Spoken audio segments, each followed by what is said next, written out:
Hey, what's up, everybody? It's time for your favorite radio show. It's the Kevin and Nikee Show on iHeartRadio. Let's go! Yeah, yeah, yeah, yeah, yeah. Overdose. It's time for the Kevin and Nikee Show. They gon' have it lit up. Yeah, you know, it's time for the Kevin and Nikee Show. They got the airways popping every city across the globe. It's time for the Kevin and Nikee Show. They gon' have it lit up. Yeah, you know, it's time for the Kevin and Nikee Show. They got the airways popping every city across the globe. You know him as a dope actor, Kevin D. Bitten. 360 twice, Jim, how he keep winning. And you know the baddest actress, Nikee won. She so bad you walking past, she had you speaking for her. If you ain't tuning in, this your reality check. You might miss out on your favorite star celebrity guest. When they celebrate, what you do, you get the bell, yeah. During Kevin's corner, get inspired and encouraged, yeah. Bend them corners, why you listen, but don't swerve. Find out what's getting on, Nikee nerves. What's bothering Nikee? What's bothering Nick? What's bothering Nikee? What's bothering Nick? Keep on playing, me and Kevin goes and we gon' get you hit. Yo, check us out on social media. In your mobile phone, we everywhere. You other stations played out like a ringtone. Follow me like Bino, REMY. Bino Remy, pop like Semi. And my flow hotter, thicker semi. Been doing this since I scraped up pennies. But back to the subject, Kevin Nikee.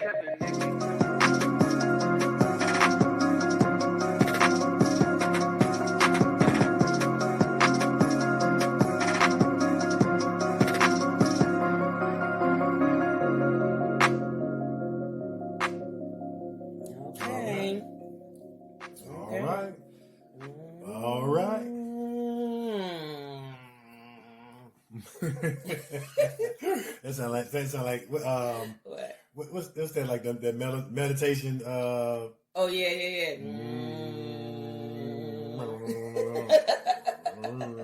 Remember in the Golden Child? Remember and yeah, good. I want the night. I say I want the night. Man, I remember when I first saw that, I was on the floor rolling, laughing, man. But, yeah, that's a funny movie. That's a classic. The Golden Child is a classic. Classic movie. Classic. All right, so we are back. We are back. Mm-hmm. We're back. Yep. We're back for another exciting show, another exciting guest, another exciting episode where there's only one episode on the Kevin and Nikee Show because we keep going. It's the Kevin and Nikee Show on iHeartRadio. I'm actor Kevin D. Benton. And I'm actress Nikee Warren. And we are back, man. Yeah, man. So it's good to be back. It's always good to be back. Yes, it is. Because the fact that you made it back, it implies that you've been somewhere or went through something or got through something. Okay. And you preaching today? You still here. You doing your sermon? Oh, that's a sermon? I guess, yeah. What's the title of the sermon? You back. Okay. I'm back. Who said that? I'm back. Oh, man. What movie was that? It's an artist. It's a rapper. Oh, wait. The rapper got it from a movie. Okay. I'm not talking. Okay, listen. No, the rapper got it from a movie. Okay, I can fine. show you. Yeah. Yes. Well, who's the artist who said it? Was it that rap song with Biggie Smalls, Craig Mack? No. Okay. It was T.I. Okay. Well, T.I. got that from a movie. T.I. said that because, T.I. spent some time away from home. Okay. And, so when he came back, he was like, I'm back. Right. I remember. Song. But there was a movie he got that from. Just like, remember that song? Bad Boy, Come Out to Play. They got that from the 1976 or 73 movie, The Warriors. Yeah. Warrior. Yeah. Clink, clink. Come out to play. You remember that, right? Yeah, I remember that. Yeah. So the rappers get a lot of stuff from movies. You know what I'm saying? They just kind of getting it from movies. This generation's just getting it for the first time. Yeah, and they be like, "Oh, did you hear what he said?" Right. And we sitting there like, "Man, listen, that was the Warriors." And he got this other song, "You Don't Know Me." No, you don't know me. When yeah, you see me in the club, shorty, you don't know me. Go ahead, T.I. Yeah. Go ahead, T.I. Yeah, that's an intense song, man. Okay. I bust you in your mouth, cause you don't know me. Why everything else got to do with violence with rap music, like punching somebody out, beating somebody up, and knocking somebody out, or I don't know. And one of my favorites by him is "Bring 'Em Out, Bring 'Em Out." Okay, yeah. Bring 'Em Out, Bring 'Em Out. I like that. T.I. is awesome. I follow him on Instagram. T.I. is that dude, man. Oh yeah, he's very political too. Yeah, he's an activist. Very political. Yeah, he's an activist. Yeah. He's out there encouraging people to vote.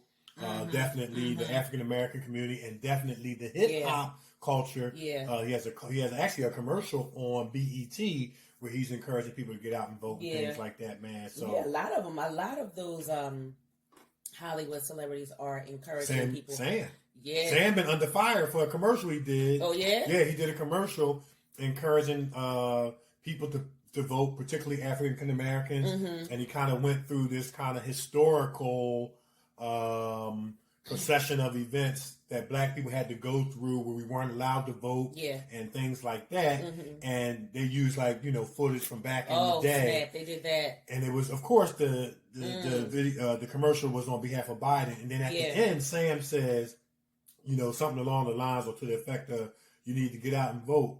And then he starts showing pictures of Donald Trump because he didn't want you to, or something like that. And I read a couple articles about it.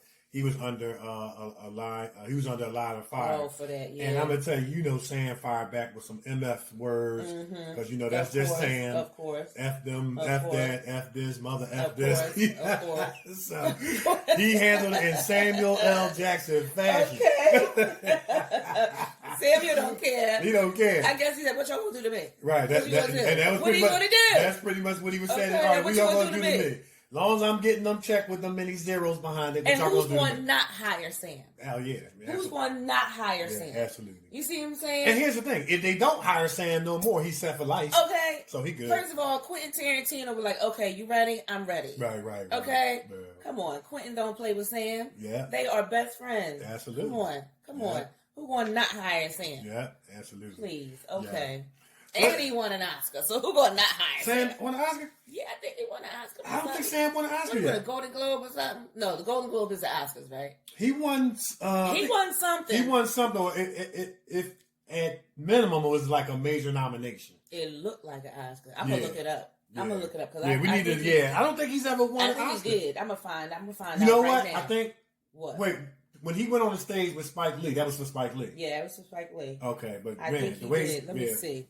I'm gonna look it up. You go ahead and talk because I'm gonna find it. So yeah, man, Sam was coming under a lot of fire, and Sam fired back, boy. I'm telling you. No, he did. Yeah, he fired back. And Sam was mixing up MFers that I had never heard before. Listen. He could mix them up good too. You put Samuel L. Jackson and Hawthorne James in the same room talking about the same thing together. Wow. Man, y'all better get some censorship going on for real, because Hawthorne James, he can go. Yeah, he can. He can go. And he tells it like it is too. He does. Hawthorne James to all cultures. Yes. Yeah, he tells it. Yeah, he tells it like it is. He tells it like it is. He'll call you out in a minute. He sure. And he don't care either. He don't care. He has no filter either. He sure so that's why he and Samuel L. Jackson can sit down and have a conversation. They sure, they be like best friends. For real. For real. Yeah. Yes. So there's always a lot to talk about, a lot going on. And so without further ado, with that being said, it is now time for the many adventures of Kevin and Nikee. Here we come with our burgers on the run and a side of fries on the side. Where you get that from? That was in the Flintstones. Yeah, that was the Flintstone. I knew I heard that before. Yeah, that was the Flintstone. You know what? That was one of my favorite cartoons growing up. Was it? Remember, we had cartoons like Tom and Jerry, Woody Woodpecker, the Flintstones. We had Thundercats, Transformers, Voltron, G.I. Joe, X-Men.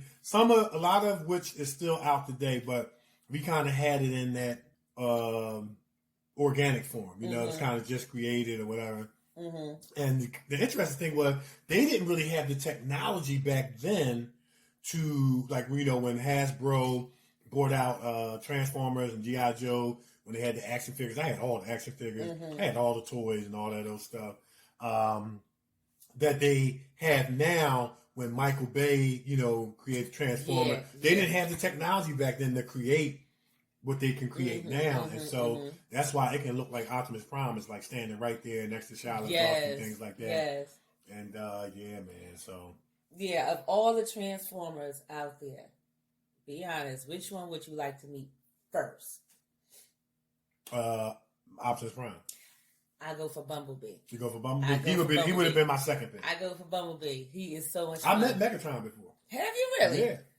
Yeah. Megatron? Yeah, I met Megatron. What you doing hanging out with Megatron? Evil? I don't know, man. I figured I'd seize the moment and take a picture with him. You know what I mean? You hanging out with Megatron. How you hanging out with Megatron? No, I'm not hanging out with him. I just took a picture with him. Evil. Does Optimus Prime know you got that picture? I didn't see Optimus Prime. I'm gonna post a picture too. I took a picture with Megatron. Okay. He was evil as I don't know what. Evil. Yeah, Lord have mercy. Evil. Yeah.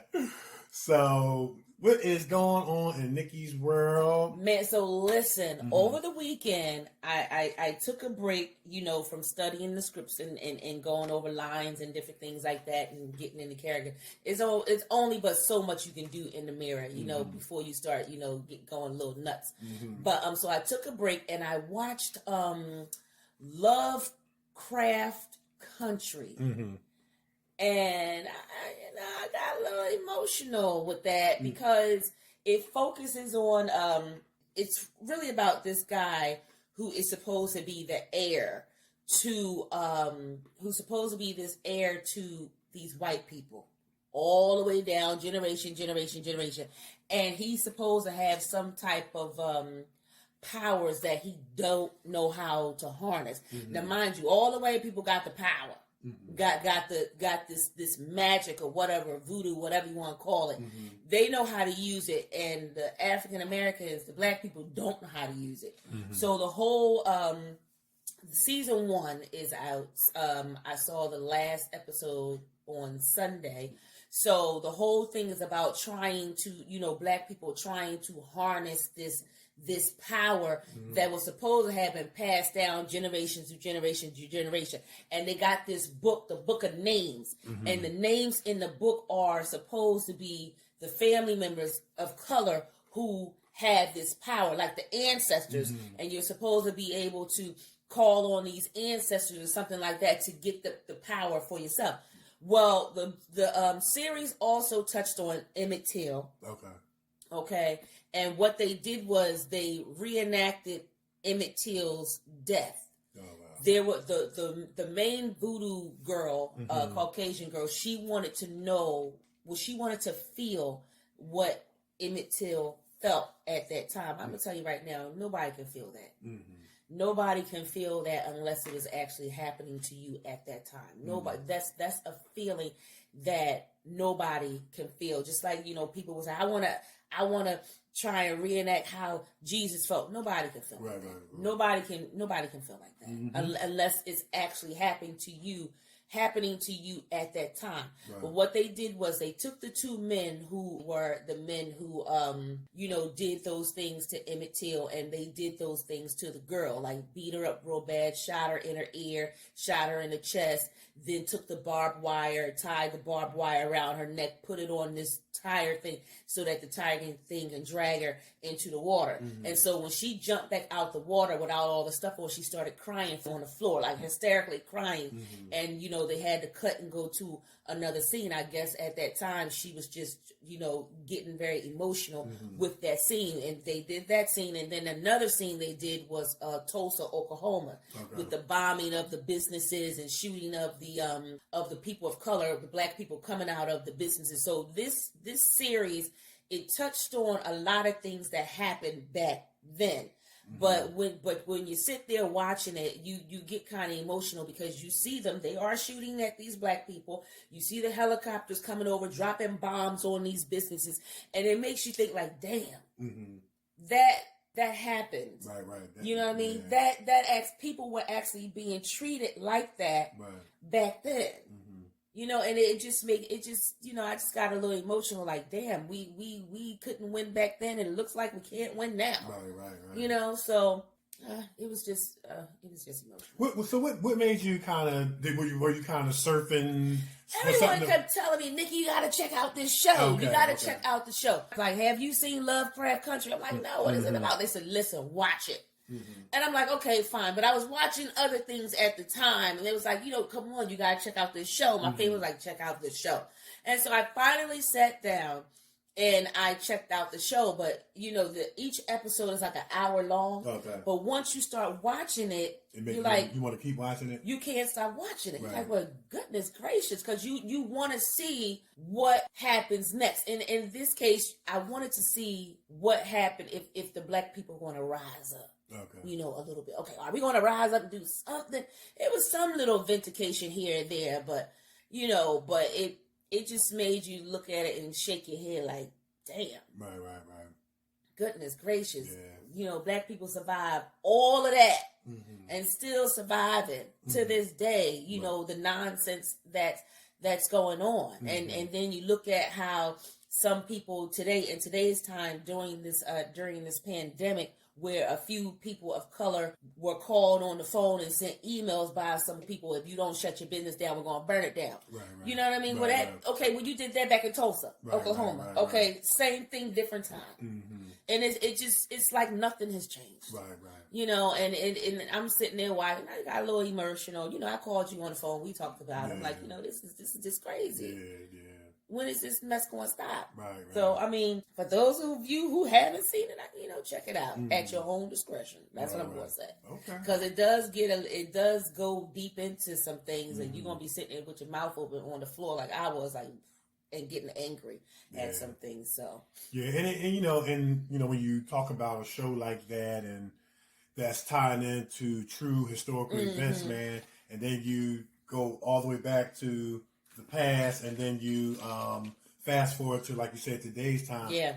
It begs this. Yeah. Why? You know what I mean? Why are African Americans, you know, still being oppressed? You know, why are African Americans still being oppressed? Why? You know what I mean? That's the same thing Jamie Foxx said in lieu of George Floyd's death.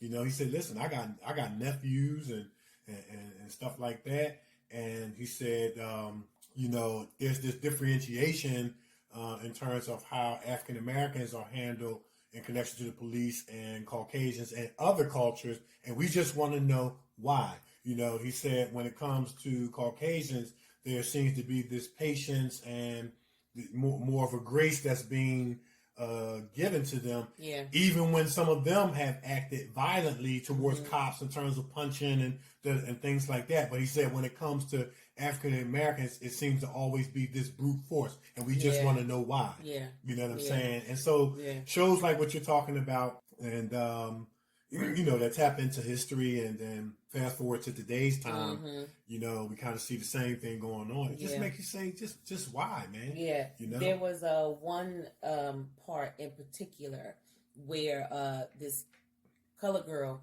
she wanted to know what it felt like to be white. Okay? So she got with this voodoo guy. He gave her some blood in a vial. I'm not going to tell the whole thing, but he gave her some blood in a vial. And whenever she wanted to turn herself white, she had to drink the blood. Okay. So she did, and she woke up and some other stuff going on before he gave her the blood. I ain't going to say that part. It is a family show. But she woke up, and she was actually, you know, Caucasian, and she couldn't believe it. So she goes running outside, and there's a little black boy coming out of the store with a thing of popcorn. And she bumps into him, and they both fall. Well, the police come over, and they don't even see the fact that she bumped into the boy. They just saw them both on the ground. Right. Well, the police immediately, now mind you, this boy got to be about 11 years old. Okay? He's 11 years old. He's coming out of the store with his popcorn. And so the police come over, immediately grab the boy, throw him on top of the car. I mean, they are roughing this boy up. Now, mind you, He's 11. Right. Okay, he's 11 years old, and the cops are grown men. Mm-hmm. Okay, now follow me here. Boy is 11 years old, cops are grown men. But to the cop, they don't care. Right. He's black. Right. Okay, yeah. So it didn't matter back then how old you were black. Mm-hmm. So that meant I'm going to jack you up regardless of your age. Mm-hmm. I don't, you could be 5. I don't care. Yeah. I'm just going to jack you up. Because they was about to jack this boy up. Right, right. And you have, like, people standing around, the black people are standing around because they know that this boy is about to get jacked up. They know if they intervene, they going to get jacked up too. So it was left up to the white girl to say, no. Mm-hmm. He didn't do anything. I bumped into him. And they was like, are you sure? But they still had the boy in their hand. Right. And so even when she was like, he didn't do anything to me, they pushed the boy away and took the girl. I was like, okay, let's get you away from this place, from these people, right? These animals. But all the time, the whole time, she's black. That has been turned into a white person. Exactly. Right. And so now she's like, dang, this is what it means to be a white person. Like, it can be my fault, right? But they still get the punishment. Right. You know what I mean? Yeah. And that's what she took away from it. So as time goes on, she don't like what she's seeing from the white person's eyes, looking at what's happening to the black people. Like, she's a black girl in a white guy in a white woman's body, and she's like, this is just horrible. Right. And it's another incident where she goes into the store, no job history, nothing, and he makes her the manager, the director of this area, where you got another girl in the store who's working in the shoe department. She got all the education in the world, but she's just the shoe clerk. Mm-hmm. And here's the white girl come and get the job that the black girl was trying to get, but the black girl can't get because she's black. Right. And I was like, she was like, this just disgusts me. And so she, didn't want to become the white woman anymore. You know what? It kind of remind me of Saturday Night Live, the best of Eddie Murphy. And he had that one segment on there where he took like a bunch of his African American friends and put on white makeup, and they were reading Hallmark cards. You mean so much to me. You know what I mean? So he could try to sound like a white person, whatever that means. Yeah. And and he was like, they were trying to learn how to walk like a white person. He was saying, you got to tuck your butt in, because white people walk, they tuck their butt in when they walk, So he's like, he walking like that. So he would he got on the bus, right? And then when the black man got off the bus, he was the last black person. As soon as they got on the bus, then the bus driver said, all right, party. So they start bringing out drinks. They start, party and serving drinks on the bus. And, the white girls were sitting on his lap and stuff. So he was like, oh, so when black people leave, white people start to party. He was making this assessment. So the funny John was, he went into a bank and asked for a loan, and he had bad credit. Mm-hmm. And then, but the guy who was, I guess, sitting behind the desk was like, he was like, it doesn't matter if you got bad credit. He said, as a matter of fact, take as much money as you want. You know what I mean? And of course, it was a play on, what you're talking about, but it just kind of reminded me of that. And he was making these assessments about how, white people treat each other when black people aren't around. Right. And, but he ends by saying, be careful, because look, we got a lot of makeup. And that person you might be, giving that money just might be a black person. Right. Because there's one where she actually did go to a bank. She went to a bank as a white woman, and she was like, they were so happy to give her a loan or whatever. They were so happy to give it to her. He went in for a loan. He was like, don't worry about it. Wow. Take as much as you want. He said, in fact, if you don't want to pay it back, don't pay it back. And he started laughing. It was funny, man. But it brings out this message that there is a differentiation in terms of how African Americans are treated in society and Caucasians and other cultures. You know what I'm saying? It's just a fact, and it's an undeniable fact. It's an undeniable fact, man. And so that's real. that's just some real stuff, man. And we live with the extra stress, in society, that other cultures don't, man. And that's just what's real. So so check it out. Let's have some discussion on it, some dialogue on it. Let's talk about it. They have been renewed for a second season. So Interesting. they have. I was a little shocked about that, because some things, some people don't want you to talk about. So they have been renewed for a second season. So check it out. Let me know what you think about it. Lovecraft Country. Okay. That's the name of it. Well, what did you do? Well, my adventures wasn't as intense as yours. But what happened? No, nothing happened. I'm just saying. I'm just, that's intense conversation. Yeah, that's intense conversation in terms of what's going on. So I was like, I'm like, mine is not on that level. Mm-hmm. But I mean, for me, just coming out of the bubble. Yeah. Man, I will say this, man. Did you enjoy yourself? I really enjoyed the experience. Nice. I really enjoyed the experience. Nice. I kind of alluded to it, I'm going to say last week or the week before that, how the new normal, man, is all these safety precautions and procedures that are being put in place on set, due to the pandemic. And, there's going to be a lot of COVID testing. There's going to be a lot of quarantine. There's going to be strict social distancing. I know. You're going to put your mask on and your face shields. You're going to put them on and off at least about 300 times during the course of depending on how many days you film. And if you don't like it, don't go out for it. Yeah, so they have really done a yeoman's job of putting together a format to be able to safeguard the production, safeguard all the actors, to be able to trace in the event that someone does come, turn up positive, they are able to trace because they got certain sections and things like that. And there's certain responsibilities that we are to adhere to in the various different sections. But I'm going to say this, and I think I said it last week. This new normal is going to show you if you really want to do this. Yes, it is. And if you can do all those various different things and expectations and things like that, and you still want to do it, you have the passion for it. Yep. You have the passion for it. And I'm going to tell you, after it all, I still want to do it, man. I had so much fun.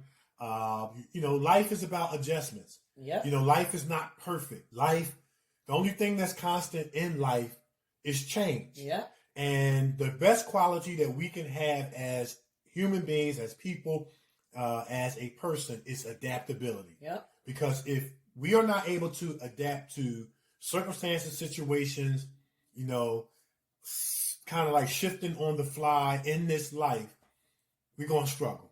Yeah, very badly, I might say. We're going to struggle very badly. Very badly. But I was on the bubble, man, just, learning and just soaking up the experience and just had a great time, man. Just had a great time. And this is also something that I'm learning, too. What?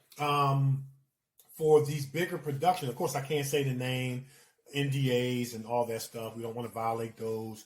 I'm going to say two things. First thing I'm going to say is for the bigger productions, when you get cast, be prepared to play various different roles. Yes. Okay? Because I'm telling you, I played at least 5 different roles on this particular production because they want to recycle the same people because you've already been tested. Because if they want to bring somebody in to play another character, you got to be, they can't quarantine you for, so many more days before they need to do that scene that day.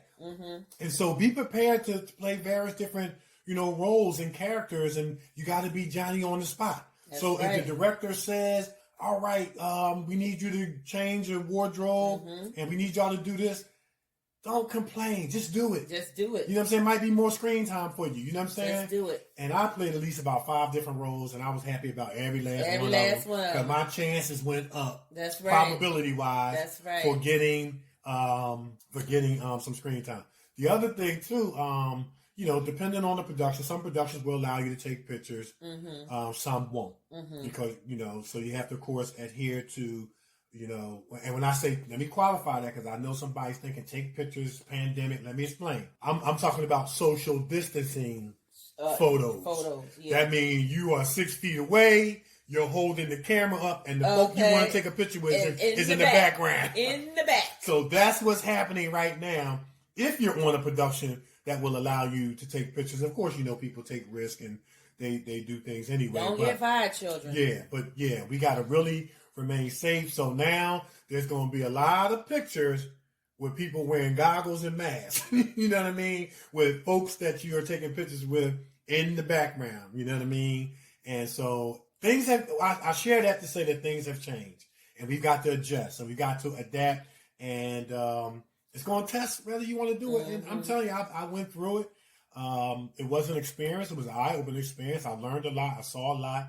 But I still want to do this thing, and I'm looking forward to going into the next bubble. You know what I mean? I know. Because when I did mine, they had me up in some scenes that were for other people, and I was like, sure, I'm ready. They was like, Nikki, you ready? I said, yep. Nikki is always ready, and they started laughing. So I know what you're talking about. Yep. And I do know, but I'm telling you right now, being up in that bubble, man, you got some rest up in there. Yeah. Got some much needed rest up in there. Rest and relaxation. Didn't realize how tired I was. Oh, yeah. I laid down and went to sleep. Oh, yeah. You know, getting up 7 o'clock in the evening. You know what I mean? Stuff like that. But other than that, man, I'm always in the lab trying to work on things for our show, work on things for our acting careers, staying on my line, staying on the grind, always trying to make our show more worldwide than it is, and always trying to increase our acting brands. And so the grind never stops. But I like, you know, what you did. You took a break from it. Yeah. And sometimes you need to do that. Yeah, I took a break. Yeah. For me, it's hard for me to take a break. It really, really is, because all I know since my basketball days is work. Work. Yeah. And because it was like, you know, when you played basketball, you didn't take no days off. Yeah. Because the day you took off, your opponent was in the gym. Yeah. And you could run the risk of getting embarrassed out on that floor. Yeah. So because you knew your competitors was in the gym, you got your behind up. Yeah. And you made it to the gym 7 days a week. And well, I took a break. Yeah, that's good I stuff. took a break, you know, and I watched, you know, the show Lovecraft Country, and also made some soap. Okay. Some homemade soap. Yes. I'm learning how to make things so I don't have to buy things. I'm telling you that right now, and I love it. And I've been using my soap too. Look at that glove. Bam. Oh, anyway, I'm glad you made your soap. Yes. You're going to have to give me something so I can try it. Yes. And if my arm turns green, I know. Oh, your arm is going to turn beautiful. Okay. You're beautiful. You're beautiful. It's true. All right, what's that? All right. So we're going to take a break? Yes. We're going to take a break. But before we do, man, our special guest is back. Yes, he is back, children, and we're going to do it again. We're going to do it again. Our special guest, he is an actor. He's a stunt man. He's a martial artist. He does sketch comedy. He is a traveler and so much more. He got his own travel channel, and we're going to talk to him all about it. When we come back, listen, don't touch that dial. It is the Kevin and Nikki Show on iHeartRadio. We are everywhere, children, and we will be right back. Remix! In addition to the songs that you will hear on the show today, we're going to play some sound bites in honor of our special guest from his World Traveler YouTube channel.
apology.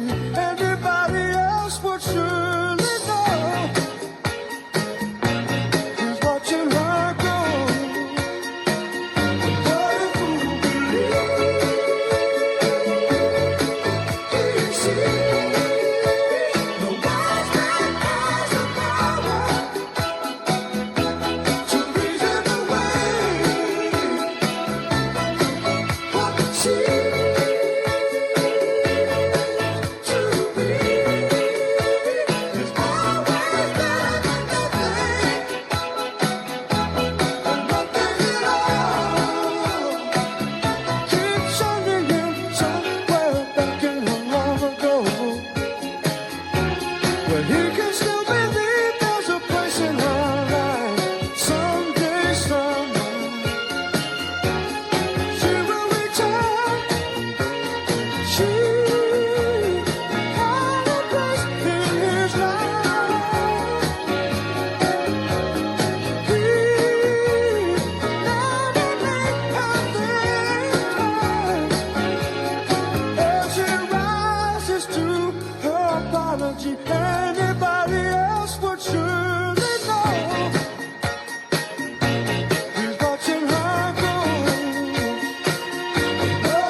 Satisfy your sweet tooth with some tasty treats from the Brownie Shop.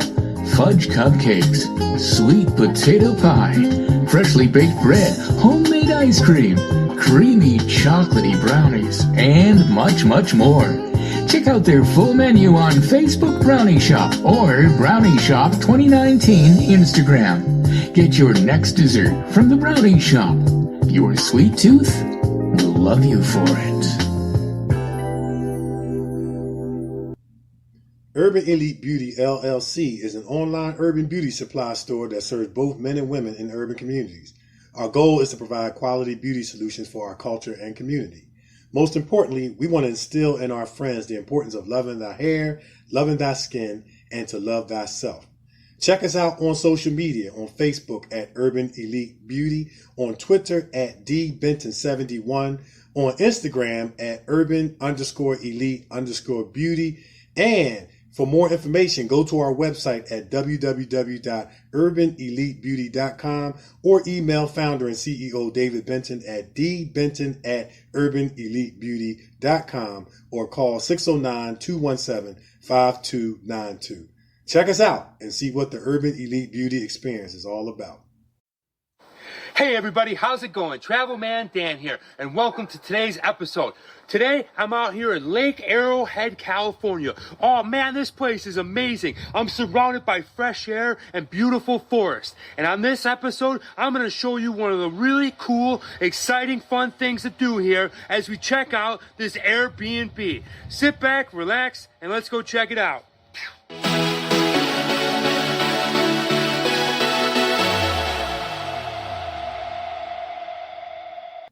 All right. Yes. So we ready for our special guest? Yep, we are ready.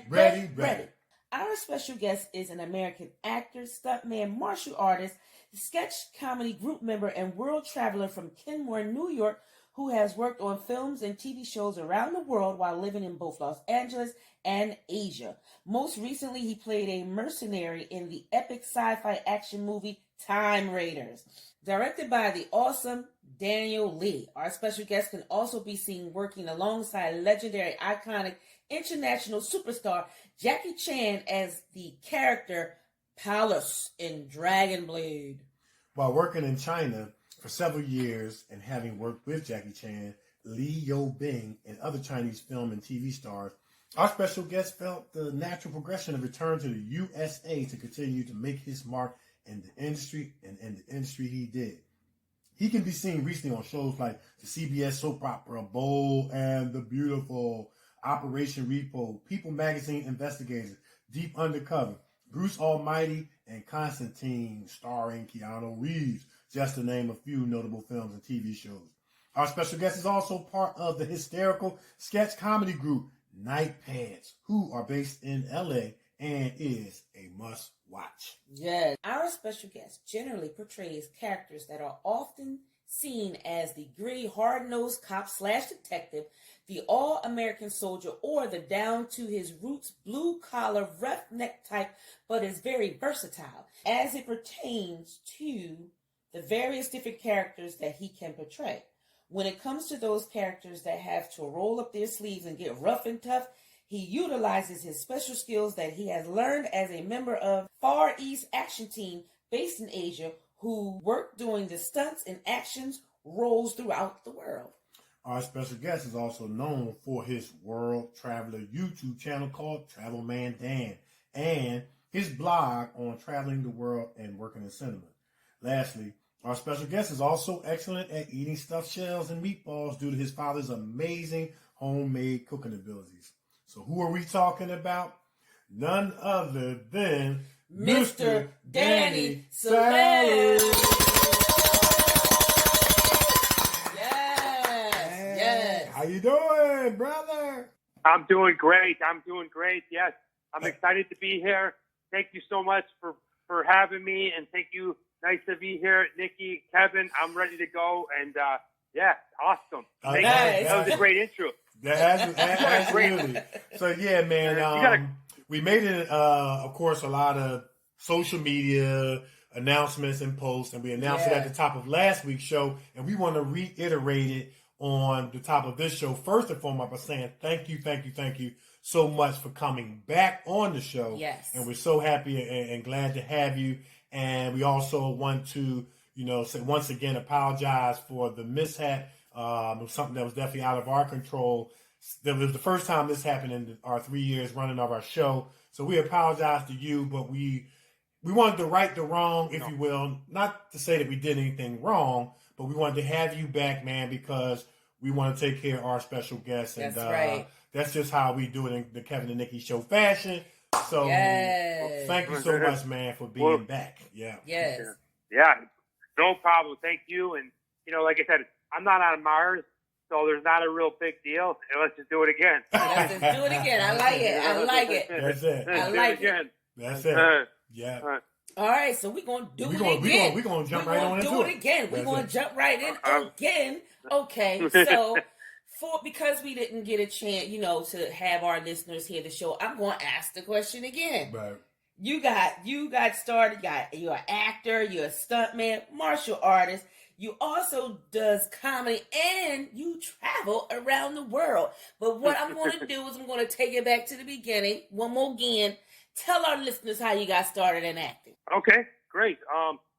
Well, for me, acting was never really the first path. My first path was sports and athletics. I was a baseball player, football player, much like growing up in the 80s and 90s, like I bred sports, and I had no idea I would even get into acting. Mm-hmm. I always liked it. Ever since I was a very, very little kid, my cousin, he brought home a VHS camera for his film school, and he was shooting some home videos for his high school. But it was really nothing that I thought about acting. Mm-hmm. I didn't realize acting until I was later in life. After college, I graduated. I played baseball and sports and stuff, and then I realized, basically I moved away. I went away to the Peace Corps. Mm-hmm. And if you're unfamiliar with the Peace Corps, it's like it's kind of like the military, but they don't give you any weapons. Right, you go and help people. Right. Yeah. So I did my service in Zambia, Africa, and I didn't complete the 2 years, but going over there and being in Africa really opened my eyes to a lot of things. And what had happened is I got hurt and I got medically separated, so they sent me home a little bit earlier. Mm-hmm. Now, here I am. I didn't really know what to do with myself. I just graduated from college. I spent a few months in Africa in like the jungle, but having seen that, and having seen what people went through and what they were living like, really made an impression on me. And I thought to myself, I always wanted to be an actor, and I know everybody has circumstances that are different, even in our own country. Mm-hmm. But I felt like my circumstances allowed me opportunity. So when I came home from Africa, I said, I have every opportunity to succeed. I don't know if that's going to be next year, 5 years, or 20 years, but I know that I'll still at least have the opportunity. And what I mean by impression with Zambia is these people I was living with, they were living like in the jungle, no running water, no electricity. You lived in a mud hut, and they were very tribal people. So they never necessarily had even this opportunity. So I felt like, you know what? I think it's best for me to just go to Hollywood and give it a shot. Mm-hmm. Wow. Growing up playing athletics and stuff. I mean, schools have changed quite a bit in the last 15 years or whatever. But back when I was in school, you were either a jock or you were a theater person. Yeah. You were never both. Yeah. And like, I didn't know that, and I didn't understand that until I got a little bit older and became more mature with life. I thought, like, dancing around, singing, wearing like skinny tights, doing Shakespeare, there's no way in hell I'm doing that, But yeah, man. I was so wrong and missed that and this. I guess if anybody that's listening to this that's young and impressionable and going through this, like, be active, take theater, go into your high school and get involved, because all that stuff is free. And it's fundamental. It builds your foundation. It gets you out there at a very early age when you don't have these things. I mean, you guys know as actors, we develop things later in life that keep us from holding back, Right. But anyway, back to what I was saying. So I said, if at least if I have the opportunity, you'll never be able to complain, Danny, because you're not living in the jungle. You have the opportunity to at least pursue your dream. Right. I'm not saying like anything's given to me, or I just at least can go after it. So I moved out to Hollywood. I mean, I'm typical, like, I drove a big old 89 Oldsmobile, like hoopty, broke down twice on the way here. Like, had no money really. I mean, I don't want to like embellish the story and say I had like $80 in my pocket, but I didn't have much. And then I said, okay, what do you do to become an actor? You have to be on the set as a movie, because I didn't know you do theater and stuff to learn to be actor. So I signed up as an extras agency, and I worked every day. They called me. They said, "Hey, Danny, you want to be on this? You want to be on this show? You want to be on this movie?" Just a guy in the background. But I loved it. Kevin, Nikee, like, it teaches you so much about being professional. You watch, just the professionalism on set. Now that I'm, 15 years more into the business, when you talk to casting people, producers, they'll talk to you about, like, I don't want to work with that guy because he's a jerk. Right. Or that girl's, that girl's a disaster. Right. But you pick these things up working as a background actor. Right. You see how the whole thing works. Wow. And, I just did the Hollywood thing, man. I just came out, and then after a few months of doing that every day, I signed up for an acting class. It's the best acting class I've ever taken. My very first one. I mean, the lady was so passionate. I mean, people were crying. People were like physically getting crazy. Like, it was so much emotion packed into 3 hours on a Tuesday night. And her name was Bobby Chance. And some of her actors are actually pretty successful now. Okay.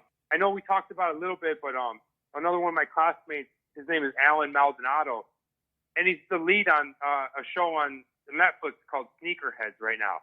Wow. And so, yeah, the class was really good in terms of, like, it was my first experience. So I landed in a nice spot. And then what happened after that is, after you take the class for a little bit, they invite you to these showcases. You know how they are. They bring the agents in, whatever. I got an agent. Yeah. And that stuff's, like, intimidating. And, like, it's like you're out performing the scene in front of a bunch of Hollywood agents. You don't know if these guys are like Fugazi or if they're like, you know, the highest of the high, where they can break your career. Right. You just don't. Yeah. So everything was very intense, very serious, and then I just got an agent that way, and I started going out on roles and booking roles, and here I am today. Yeah. Nice. That's awesome. Very nice. That's awesome. Now, you have a lot of experience, in acting, and you are kind of like a journeyman on your acting journey. You talked about the acting classes. There are different, I guess I want to say, schools of thought that people subscribe to, as far as Stanislavski. Then you have Meisner, and so forth and so on. You are a very versatile actor. I mean, you can play, the roughneck types. You can play the cop, detective. So what? Then of course there's method acting. What school of thought do you subscribe to as an actor to play these various different roles? And it's it's like the way your characters are portrayed. Every character is different. Yeah. So what school of thought do you subscribe to? As far as your acting, strategy or your approach to your characters? Well, the thing I noticed, Kevin, is as I start taking other classes and stuff, there's really weird thing that goes on. I don't know if it happens in Philly or New York or whatever. I'm assuming that it does. But the class starts to look at the teacher as some kind of like demigod and some kind of like, there'll be like 3 or 4 students that just like really gravitate towards everything that the teacher is saying. Right. And the method and stuff like that. And I studied, Meisner. I went on to study at the Brown Baron Academy, which is a really good school here. And I didn't really fully grasp it until about my second year. But the thing that I do for roles is I try to take a little bit of everything. Okay, I like that. I like that. Is there really one way? Right. Is there really like one single teacher and one single format to do? And especially when you're asking for such a diverse character sometimes, you take a little bit of what you learned here, a little bit of this, a little bit of what you see, and then a lot of who you really are as a person. And you blend it all together. Yeah.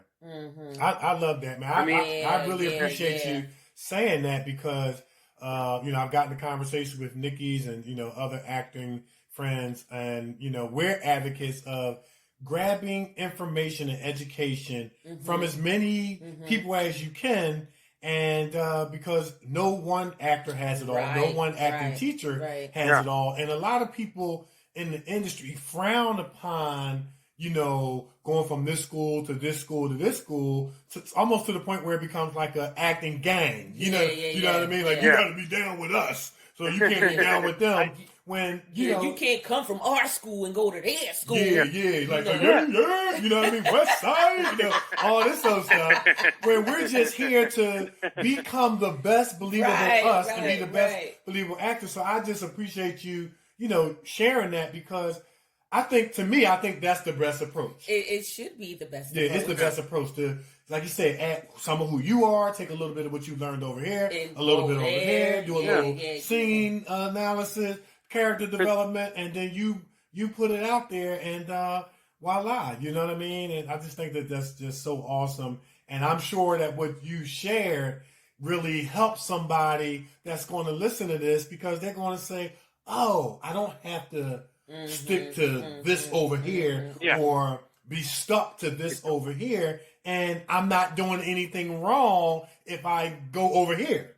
Right. You know what I'm saying? Right. Absolutely, man. Right. Absolutely. Yeah, I don't get that. So, you're really backing yourself, in my opinion, into a corner because you don't know sometimes what now you could have actually, for instance, let's say you're an actress and you have to play a scene where you're where you're raped in the scene, and I don't mean to get the short of it, but for those people that were never raped, how are they going to get there? Right. And then, unfortunately, imagine if that tragedy ever happened to you. Like, how do you get there? You know what I mean? Like, these are real things. Things like I play a lot of soldiers in war. I've never been to war. I've never been in that situation. Right. I play a lot of tough guys. I've never been to prison. I have no idea what that's like. Right. So, however you get there, it's not really up to anybody else to decide how you do it, just as long as you can get there. Right. You know? Right. Yeah. It's you know, when they say college athletes, they come out of high school and they only play one sport. Well, they become sports specialized, and then therefore their ceiling is very low. Right. But you look at athletes and professional athletes, and they played all three sports. They did wrestling, basketball, football, baseball, and their skill set is diverse. They can move laterally very good. They can jump very good. Their conditioning is good, all because they took from different sports. Right. I like that. You know, that's a great analogy. Yeah. That's a great, great analogy, man. Very, very great analogy. I like that. That is. Now you had the opportunity to play alongside Jackie Chan, which is super awesome. Super awesome. Tell our listeners about that. Chen Long, 大哥. So, okay. So his Chinese name is Chen Long, but in China they call people big brother or big sister or uncle and stuff. So oftentimes referred to as 大哥, which means big brother. Right, okay. But you know, growing up, I always loved kung fu movies. There was always, Saturday morning on the dial. You know, this is pre-cable. We didn't have a lot of money growing up, and kung fu theater, and I just kept seeing Jackie Chan with Bruce Lee, and I really loved Jackie Chan movies because they were fun and they were interesting, and the kung fu was awesome. So I just kind of hit a roadblock here in Los Angeles, just kind of plowing through, not getting the auditions I want, meeting people that were just snake oil salesmen, if you will. Yeah. And I've always been a martial artist, and I was like, I'm going to go to China. I'm going to go there, and it's a dream of mine to work with Jackie Chan. He had just finished, I think it was Rush Hour 2, and I was like, no, I'm going to go work with Jackie Chan. My friends thought it was crazy, and I carried on about this for 2-3 years. No, I'm going to go over to China. I'm going to go, so finally I got up the gusto, and I was like, you know what? I'm going to go over there, but you need to go over there. You can't just show up in China. So I signed up as you won't get in. You won't get in. You won't but get in, you still have to kind of it's still a leap of faith. So I left everything. My friends were like, but Danny, you want to be an actor and you're here in Hollywood. I mean, I lived on Hollywood Boulevard, It was I was doing it. And I was like, I just think that Chinese movies and whatever, you have nobody over there. You don't know what you're doing. I was like, all right, whatever. So I signed up to be a kindergarten teacher. Wow. And then a lot of Americans that go over there. And when I arrived there, I started going on to all the modeling agencies. And, I knock on the door and introduce myself and hand them my headshot. And it's funny. I'm not model material per se. I'm a little bit heavier, muscular. I got a little bit of a beer belly because I like alcohol and ethnic food. And, but they were like, you don't speak Chinese, this and that. I was like, it's okay. Call me. And after about 8 months, they called me and they had me meet down in this other city. So I took a train about 2 hours, met the casting director. It was for a bad guy boxer, the American bad guy. Okay. And I was fighting a guy. Yeah, it was a really good thing. I went down there and I got the role. Wow. Well, after that, yeah, it was exciting. I mean, it was so exciting because I was like the main principal actor, you know, like, and the guy doing it was from Korea, but he had lived in Los Angeles, so he spoke perfect English. He's a big Korean pop singer. Mm-hmm. So we had a great time in the shoot, but after that, all these other people started calling like all the time, like, hey, are you available? Are you available? This TV show, this commercial, this thing. Now, some of those I wasn't right for it, but I did start booking them. And then I moved up to Shanghai, and about 3 years into my life in China, my friend called me and said, hey, Danny, there's a Jackie Chan movie coming out. There's a casting. Do you want to go to it? Mm-hmm. Now, I'm used to like Hollywood. Like it's all scheduled. You go in, you sign in. You're usually in and out of there in 20 minutes. You know, so I was like, yeah, hell yeah, I want to go. I get there, Kevin, Nikki, I'm not bullshit. I'm not kidding you. There's 1,000 people in line. Wow. Every white-skinned, blue-eyed Russian from, you know, here to Moscow was in line. Well, wait a minute. We gotta back up for a minute. Do you have a teaching license?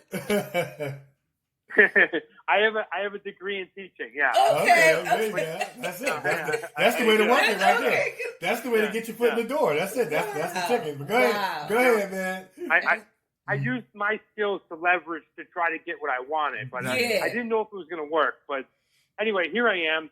I show up to this thing. I'm like, oh my gosh, dude, I'm going to be here because in China it borders Russia. Right. A lot of Russians, you know, I mean, a lot of Russians go to school there. They're just in business there.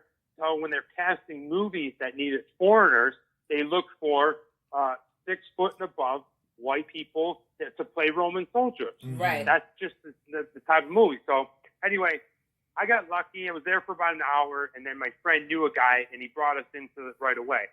Well, I didn't know this at the time. I go in there, and they give me the script. Like, you get it like a cold read, like 15 minutes before you're in line. And I'm reading this thing, and I'm like, man, this sounds so familiar. This sounds like something about it.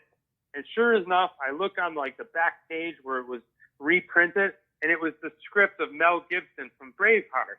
Wow. Wow. So, and they do that. I found out later they do that a lot in China, but as an actor, that can sometimes be very difficult because you never know if you want to imitate or create that character. Okay. You don't know what they're looking for. Right. You know, like I can't be Mel Gibson. Like I can't be anybody else but myself. Right. So I went ahead. I did the thing. I'm going ahead. I get in the room, whatever. I do the monologue, and I leave. Didn't think anything of it. Me and my friend are talking. We were just hoping to be extras, like just be on the set with Jackie Chan. I forget what happened, but they call me and they say, "Hey, Danny, we want to meet you down in this city called Hengdian." And Hengdian is like, it's basically like the Hollywood of China. It's all these different studios, a lot of stuff where they start filming. So I took a bus ride there, and it's in like, I think Jiangsu province, which is another province outside of Shanghai. And I get there, and it's this giant warehouse. Airplane hangar, and they're in there painting all these Roman things and like all this cool like Roman gear. And I get in there, and it's the same guy that was in the audition room. I come and find out it's Daniel Lee, who is the director. Yeah. And Daniel Lee's like a big Hong Kong director. He's like, absolutely. Wow. Yeah, he did all the Jet Li movies. Yeah. He's like, and like to Asians, he's like Ridley Scott. Like he does all these epic like war things, or whatever. Right. But I didn't know who the guy was, so I auditioned for him. Next thing I know, they're putting me in front of a green screen with all this like Roman soldier gear on, like shoulder pads and swords and stuff. I go back. I take the bus back to my house without any. You have no idea. They don't tell you anything, And they called me a few days later and they said, "Danny, you got the role." Wow. And I'm like, "Oh man, this is awesome!" And like, it was like an 8-day shoot. You were one of the smaller soldiers, and it was in this movie called Dragon Blade, and in Chinese it's Tianzhong Shongshi. So I go ahead. I'm pumped up. I'm excited. It's filming in the Gobi Desert. It's like in the middle of like Western China, the most epic scenery, like beautiful sand dunes, and just unbelievable. When I got there, I started like doing all this, stuff like being part of the set and everything, and just doing my thing. Well, I don't know what happened. They liked me for whatever reason. I connected with the director, with Jackie, and I parlayed. I ended up working for like 3 months. Wow. And so that's it right there. I got really lucky, and not only that, I was like literally next to Jackie in so many, like almost every scene. Right. Because it just the way that the character worked out. And I got really lucky because I didn't say this growing up in the 80s. I was a big fan of all the, the Brat Pack and everything, and the 80s John Hughes movies. Well, one of the actors that played alongside Jackie was John Cusack. So I was able to work alongside John Cusack, and I was very happy for that. It was just really being American, him being American, and like having a legendary career as it was.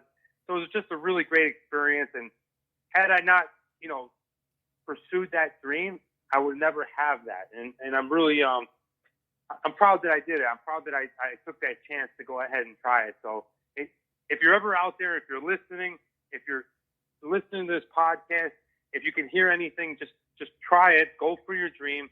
And I got inspired. If I can do it, I think anybody else could. It may take a little bit longer, and it may take a certain dedication. But if you stick to it and you believe in yourself, work hard, I think that anybody can accomplish it. I'm going to China. Yeah. I'm going over there. Yeah, I hear you. When are you taking the next plane? But that is very, very inspiring, very encouraging, because I was just thinking about certain nuggets, and out of all that you said, and one of the things I heard was you had this dream, you had this vision of a dream, and you had some people saying, "Man, you out of your mind, you're crazy." And one thing I've learned in my life, I'm sure Nikee would agree. Sometimes you can't share your dream, goals, and aspirations with everybody because it might be too big for them. And if it's too big for them, because we project onto others as the foundation of who we are, they think it's too big for you. And they'll talk you out of it. They try to talk you out of it. But you went on, and it was mission accomplished. And then, I like what you said about the audition. And that's just so key for anybody out there that's not just starting to act, but those who have been in the acting game for a minute. When you do an audition, and especially if it's one of those like known auditions like Training Day or like you said, the one Mel Gibson from Braveheart, it's imperative that you be yourself. Don't try to imitate, because directors are going to frown on that just because you're making an effort to imitate the legend or the traditional iconic person. But when you can take that and make it your own, that's where you gain the respect. And it sounded like you went in there and did that, and they was just kind of blown away by that. I mean, I know Nikee did the Precious monologue, and she didn't try to go up there and be what's the lady that did it? Monique. She went up there and did it her way. And and she had great success with it. So to anybody out there, you heard what Danny said. If you just starting out acting, or perhaps you are acting and been in the game for a minute, and you want to try to do one of those Denzel or Will Smith or Monique or Mel Gibson, do it how you would do it. Don't try. That's why they always tell you, don't go look at the movie and then try to do the audition. Right. Because, you're just going to try to duplicate. Yeah. It'll really mess with your head. And, Nikee, I'm glad that you were able to do that. And it's like, because had these actors and directors and producers never put this on film, it would still be on paper. Right. But it's your interpretation, right? I mean, you have, as an artist, nobody can ever take that from you. Right. And through all that we go through, all the auditions, you should be this, you should do it this way, you should do it like that. And the one thing that you absolutely are in control of is the integrity of how you do it. That's right. Now, That's people will scroll through and they'll see like little quotes next to Tom Hanks or, other famous hashtags, on Instagram, and they'll say, always do it the way, but it's hard to conceptualize until you actually do it. You really just have to go in there and say, you know what? this is an opportunity for me to go and show what I can do. I'm an actor. I'm doing it. Here it is. Right, you may get the job. You may not. Right. You know, that's it. If you try to be so perfect, you're doomed. And if you try to get to somebody that's already put a finished product out there, you're really doomed. It's almost like you're going in there and almost hanging yourself because it's already been done in a great way. Right. And it's going to be hard to try to come behind and do on top of what's been established in such a great way. I mean, some of these actors who we get monologues from, they've won Oscars. Yeah. And we're going to come on top of that and try to, you know what I'm saying? So, you know, I'm not an advocate. They had 3 months. Yeah, absolutely. So, you know, I did have 3 months. Yeah. Got you. Sorry, I respect sorry about that. No, that's okay. I respect those actors that are not afraid to take on certain monologues. Exactly. You know, you want the challenge, but you don't want to hang yourself at the same time. Exactly. You know what I mean? So that's great, man. And you ended up playing Paulus, who like I said, was one of Jackie's character's main guys, and you was wielding the sword and the shield. Dude, it was so crazy, man. Just being like in the middle of the desert, and like, you know, Jackie like would come up to you and be like, "Hey, Dusty King, what are you gonna do?" You know, because you're in this big epic like battlefield, and so you basically have to pick out a guy and start fighting with him. You know, right. You know, unless you're the principal that they have the cameras on, you're making your own kind of scene. So it was just really weird to see Jackie every day. And here's this guy, and I will say this: one thing that Jackie taught me is how to be such a professional. You know, the guy's got so much character to him, and he's such a huge icon, not just in China but among the world. And you know, he's such a master at professionalism. He shows up, he does his work, and he's kind, he's friendly. You know, he gets mobbed by people every single day on set. And, you know, he just goes through, and when it's time to work, it's time to work. When it's time to have fun, he's very, you know, cordial. I went out to dinner with him and the crew a couple of times, the Jackie Chan stunt team, who I have a lot of friends, and some of them are actually foreigners that are still part of the team. They're still actively working.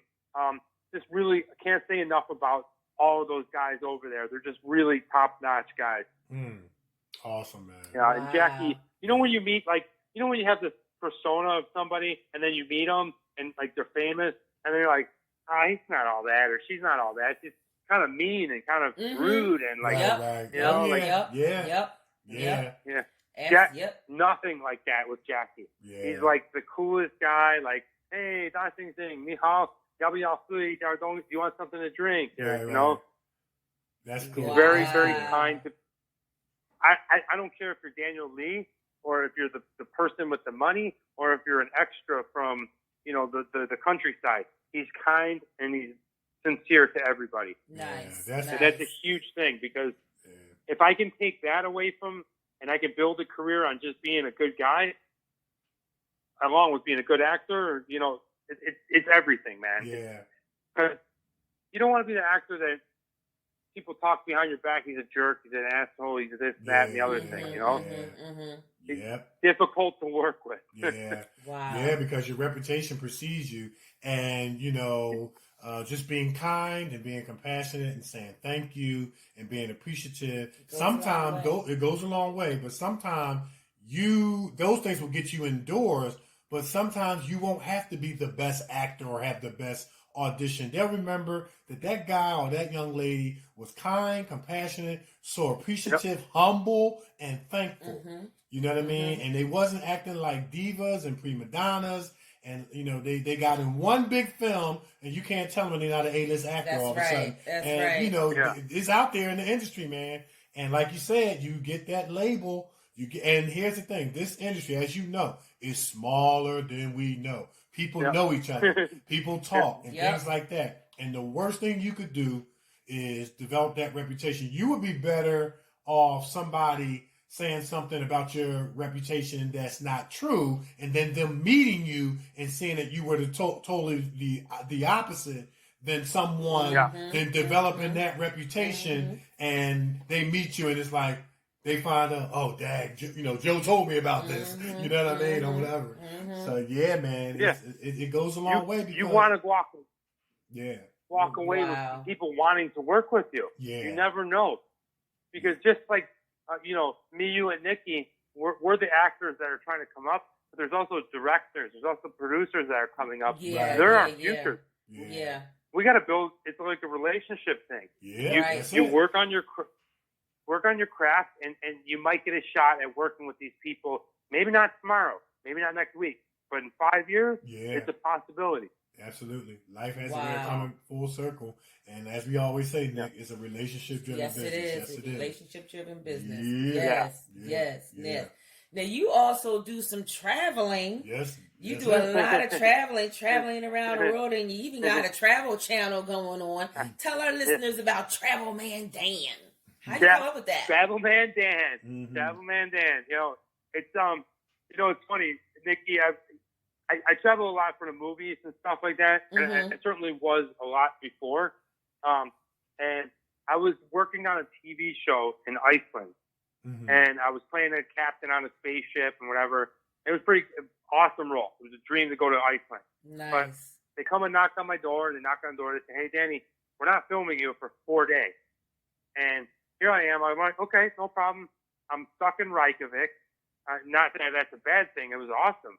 But I'm like, what am I going to do for 4 days while, they're on set and all this and that? So I literally picked up my iPhone at the time.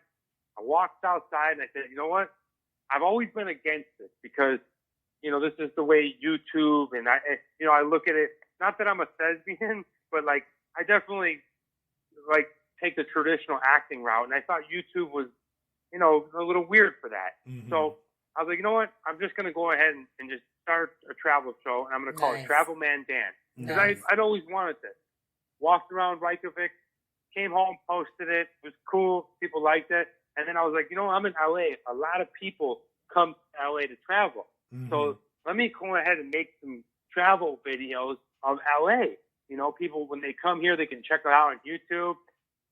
And one of my career kind of aspirations has always been to be a travel show host. Well, that was about 2 years ago, and since then, I've evolved the channel. I got about 260 videos on it. I've created other sub-shows. I've got a food show off of there now. I got a live show, and now I'm currently doing like what's called Reading Van Dan, where I read children's books. And it's wonderful because people, when they see me, they don't suspect that I'm reading Dr. Seuss books to kids. And they don't think that, but like, that's just an opportunity for one to use a skill that I have and being an actor, being on camera with all that, which helps me practice. And then two, I'm able to give back to people. Kids find value in this stuff. For whatever reason, they might say, oh, this is so cool. I love this guy. He reads these books. He's goofy. He dresses up and stuff. And ultimately what it came down to, Nikee and Kevin, was I wanted to produce more than I consume. And that's ultimately what it came down to. I said, I'm an actor, but, I'm not acting every day. How do I do that? How do I get good every day? And so I was like, you know what? I'm going to produce my own thing. I'm going to be the director. I'm going to be the star. I'm going to be the host. I'm going to do around travel. That's right. And food. And I'm, reading books and through that, I've gained so much more exposure and so much other opportunities that came from that because I'm not the guy sitting on the couch going, it's my agent's fault. It's this person's fault. It's this person. Yeah. Because you see it so many times in Hollywood. And it's like, dude, nowadays, you have so much opportunity to go and create your own content. It might not be, shot on a Oakley Red or Alexa Pro. It might not be the most best stuff, but as long as they can see something, you might be able to do it. And ultimately, another thing is, I love doing it. Like I love being an actor. I know people that say they love being an actor, I think they love the life of an actor, which is 1% that they see. But like, if you love being an actor, you should be creating every day, or at least every week. Yeah. You know, doing that something to work on that muscle. So let's say Christopher Nolan, Steven Spielberg, or even Daniel Lee in China. They call me again. They say, "Hey, Danny, we got this role for you.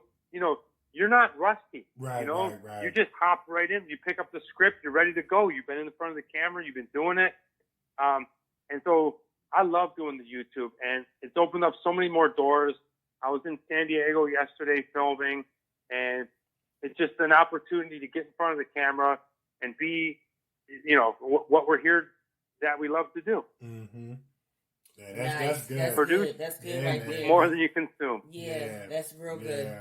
Real good. Yeah, I like that. You know, and that's kind of, you know, even with Nikee and I, you know, of course we have the auditions and then the acting classes, and then, you know, working on scripts and things and learning your lines on your own. But then we have the Kevin and Nikee show, and, you know, even though we're unscripted, you know, we're still using our acting skills, speaking skills and things like that, you know, doing the show every week. So we're getting some kind of training or on the job training, you know, as you said, and, you know, you got your travel channel. People are really liking it and subscribing. I subscribe to it.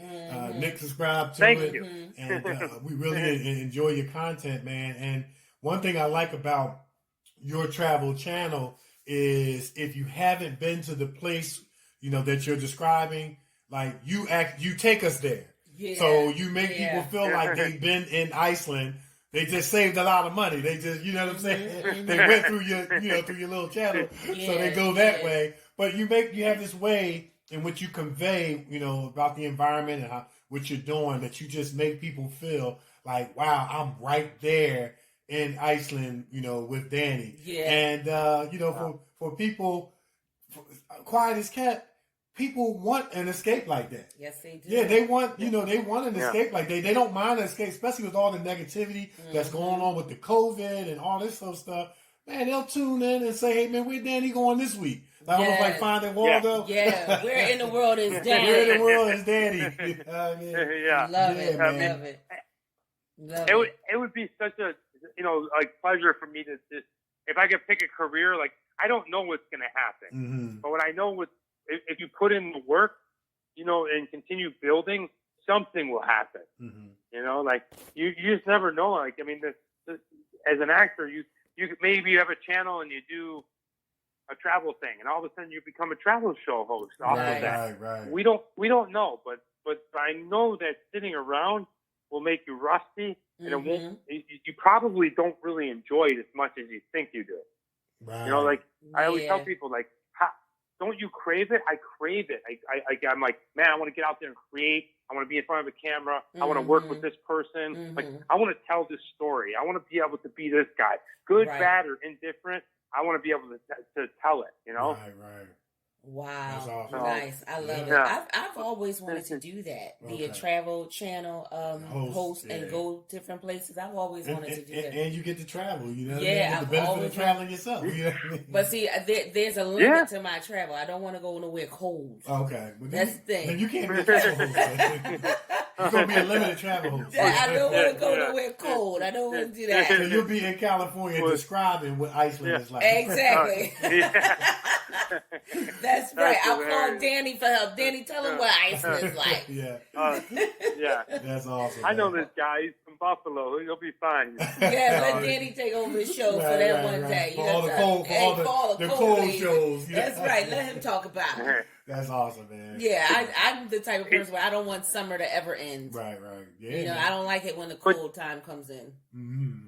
Yeah. But you know what's crazy, Nikki, is you probably would be fine with any weather, because if you wanted to be a travel, the one thing about travel show hosting is, like, people think it's all about travel and, like, it's all about, like, showing the places, and then it's a huge part of it.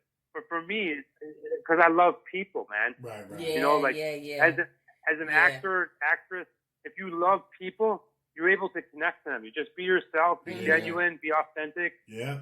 Walk people through it. Hey guys, check this out. This is that castle. You know, like yeah, man. And you did a fantastic job, and like I said, of just taking your audience there, and you do it in a very, very personable way. Like it's almost like we really feel like you're being our tour guide at that time. And so we need to hook we need to hook him and Karina up. Yes. And we all need to go on an expedition. Exactly. Let them two lead the way. Let them two lead. Y'all be up front going up Kilimanjaro.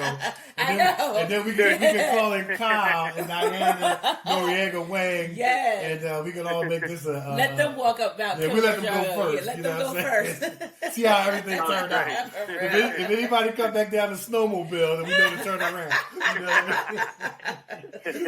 Yeah, that sounds great. Wow. With the little bit of time we have left, I want to talk about these meatballs. Yeah, man. These meatballs that you got going on with your father. I want to talk about these meatballs. These amazing meatballs. Tell us about the meatballs. Well, it's funny that you pulled that up because everybody asks me about that in the business, and it's funny because it's one of those things where I'm not a chef, I'm not a cook, but I love cooking. And then somebody suggested, I'm not really too, I don't remember where I heard it from, but I put that on my resume under skills. In your acting resume, you have all your theater, whatever, and then they have your skills and whatever. Right. And I put that on there as a meatball. And people ask me about it all the time, and it was just put there for an icebreaker. Because I can cook really good. I was brought up very Italian American. I cook meatballs.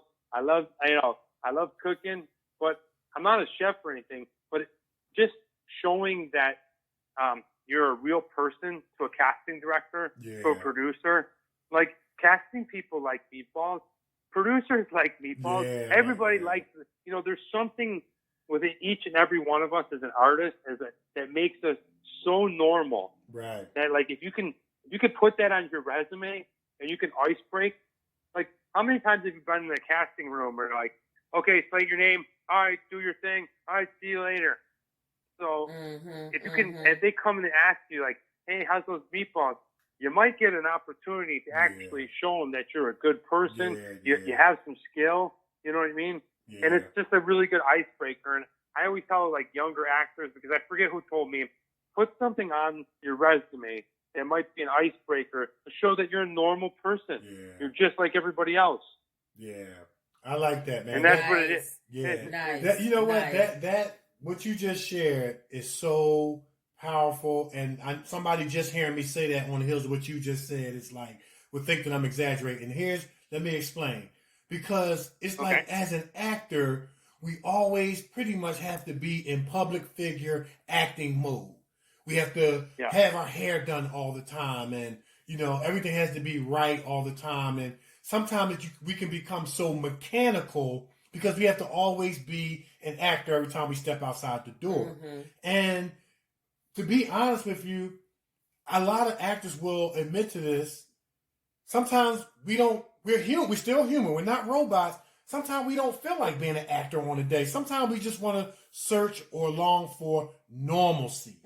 You know what I'm saying? Yeah. And when you can go into an audition room or make a connection with a director at a networking event and just gain normalcy, man, it's a breath of fresh air. I'm gonna admit, I don't always feel like being in actor mode.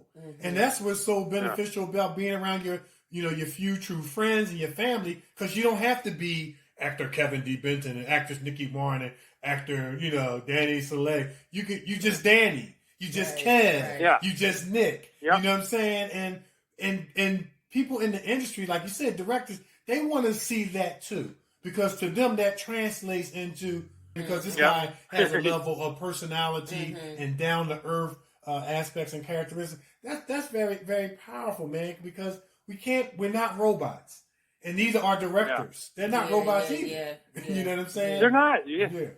And it's it's exactly what you said. Like, and how many times have you been on audition, like, especially for younger actors that don't know, you don't walk in the room, but your natural, way of doing things is to shake somebody's hand. But a casting director, they don't shake hands. Right. And that might throw people off really bad. I know that it's like, it can make you feel really bad. Like you go in, you reach your hand out, and then they say like, hey, I don't shake hands.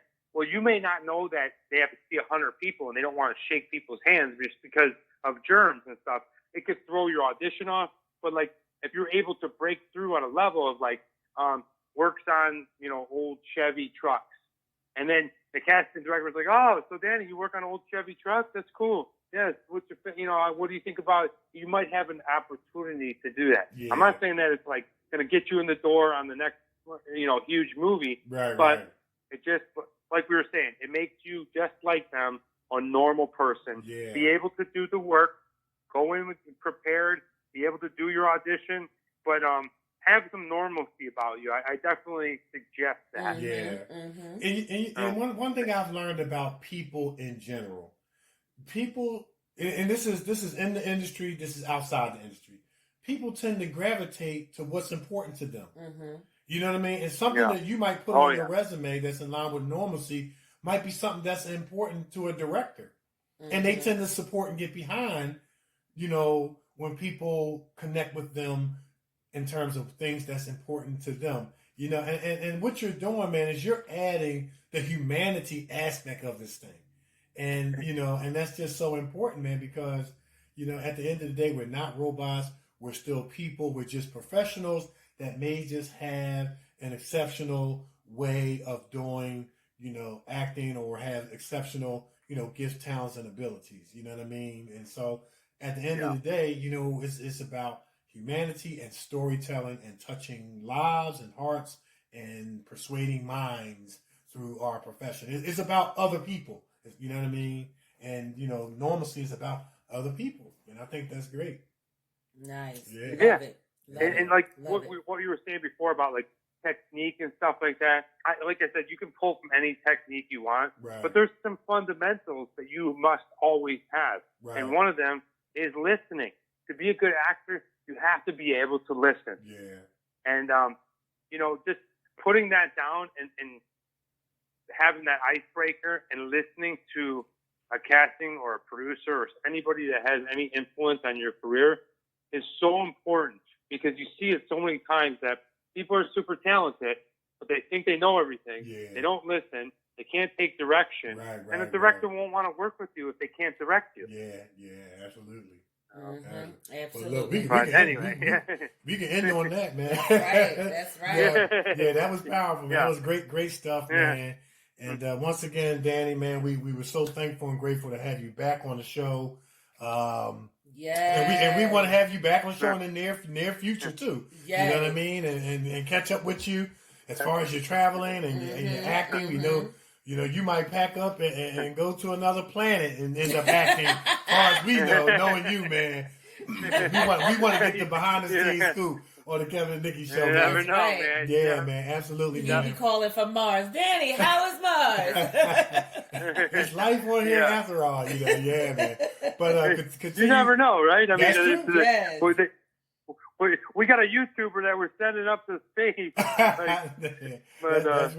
That's right, man. Nice. But listen, man, continued success and blessings to you, man. And like I said, you were already family. And before you came on the first time, but nonetheless, for the sake of what we normally say, once you come on the Kevin and Nikee show, you're family. So yeah, man.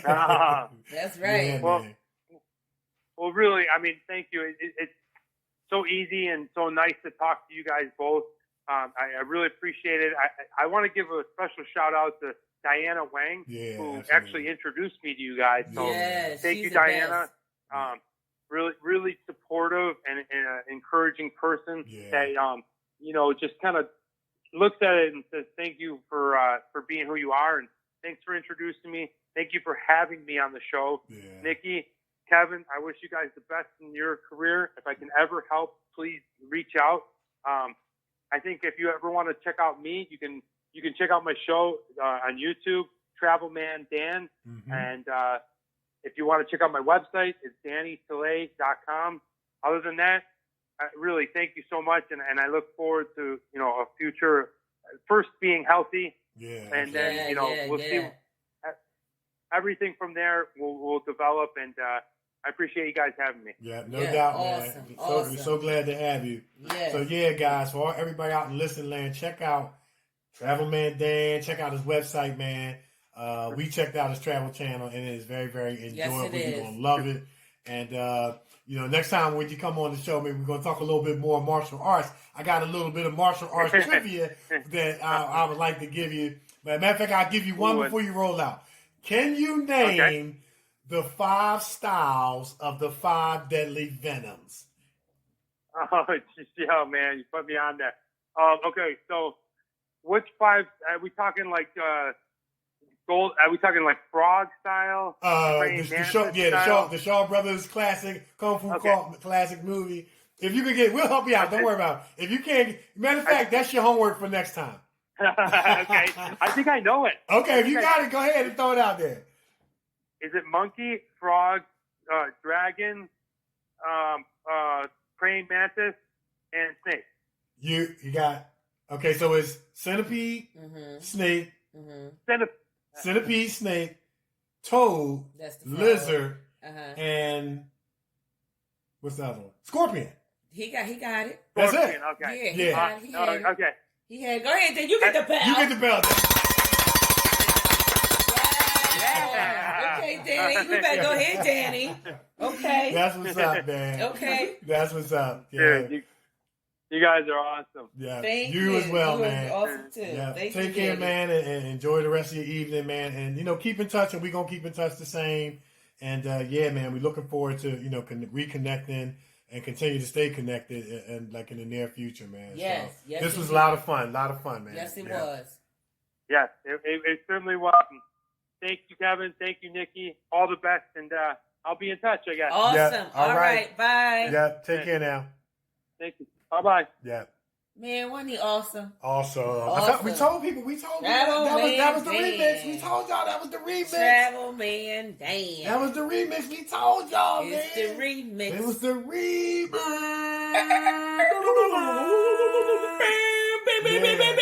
Yeah, man. That was a lot of fun, man. Yeah, that was a lot of fun. A lot of fun.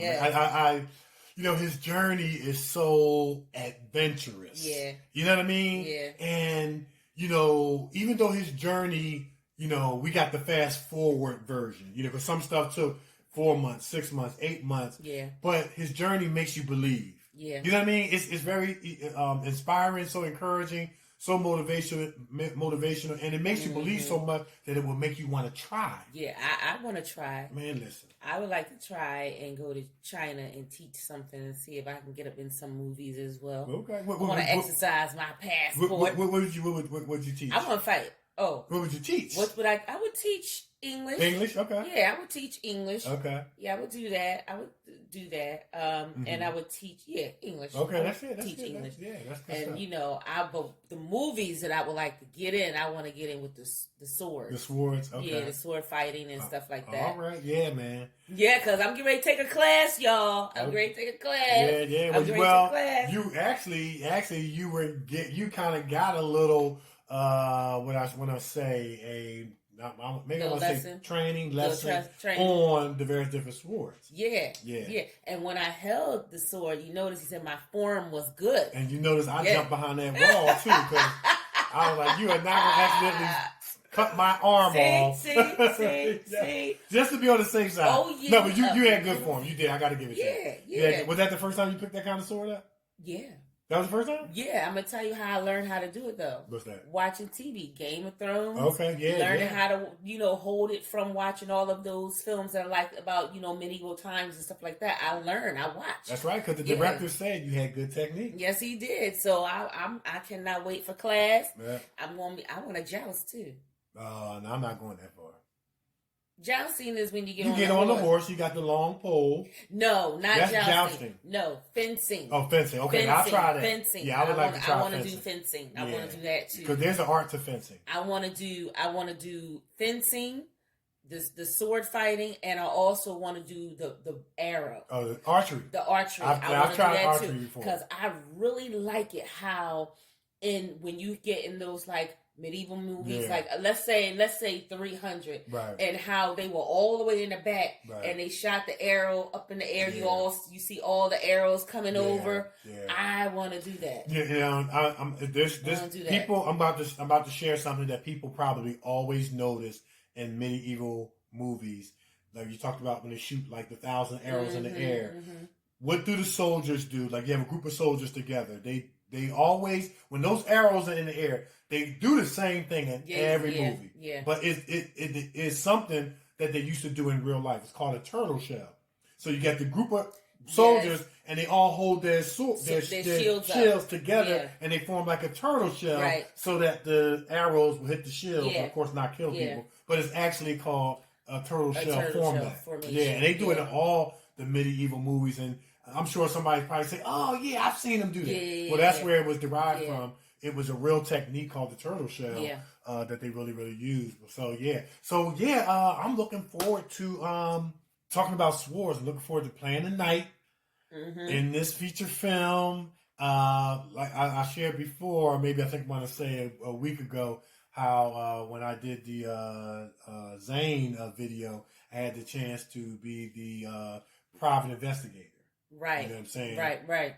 So I want to play the private investigator. So I'm the stakeout guy inside the van, a la Enemy of the State. So another role I've always wanted to play, like Danny. I wanted to get in the armor and all that old stuff. Yeah, because Danny, man, he's played everything. Yeah, he's been in some good projects. He's been in some big projects, man. Yeah, he's very versatile. Yeah, very versatile. Yeah, very versatile. Yeah, and when you look at his resume, you get the backstory of the journeyman. That's not an easy road. No. Being the journeyman. No. Leaps of faith after leaps of faith. But his story tells us that it can happen. Yeah. If you just step out and do it. You got to step out on faith. You got to step out on faith. Yeah. And that's what he has done. Very good interview. Very good interview, man. Great guy. I heard faith all through it. Yeah. I heard faith all through the interview. Because you got it in this day and age. You got to step out on faith, especially when you're doing something that you've never done before. That's totally different from what you're used to be doing. It takes a lot of faith to do that. Yeah, and it takes a lot of courage. Faith, just like Karina, just pack them and go to another country. Yeah. You know what I mean? Bobby Samuels, who we had on the show. He did it too. He packed up and went to Hong Kong. And now he's up there working out and living with Sammo Hung, the legendary Sammo Hung. You know, I mean, it takes some courage to be able to do what those guys have done, and what it has done, it has inspired us to say, you know what? It may come a time in my life and your life where we may have to do the same thing. But here's the key, though. Now we have a reference point of encouragement to say if Karina could do it, and if Danny could do it, and Bobby Sanders could do it, and it worked out for them, I got a shot at this thing. You know what I mean? Yeah. I got a shot. That's very inspirational, man. Yeah. Very inspirational. And that's what you got to do. Sometimes just pack up and go. Yeah. And that's what the Kevin Nikee Show is about, inspiring. And all of our guests are so inspiring. If you don't get nothing else out of it, of course you're not paying attention, so you're going to get something out of it. That's right. But you're definitely going to get inspiration, motivation, and encouragement. That's how we do what we do when we do what we got to do. That's it. You know what I mean? That's it. All right. So we're going to take a break? Yep. We're going to take a break. And when we come back, it's going to be time for News and Sports. Scholars Professional Editing Firm consists of a specialized group of academic doctors, editors, and statisticians that keep doctoral candidates moving through the academic doctoral process.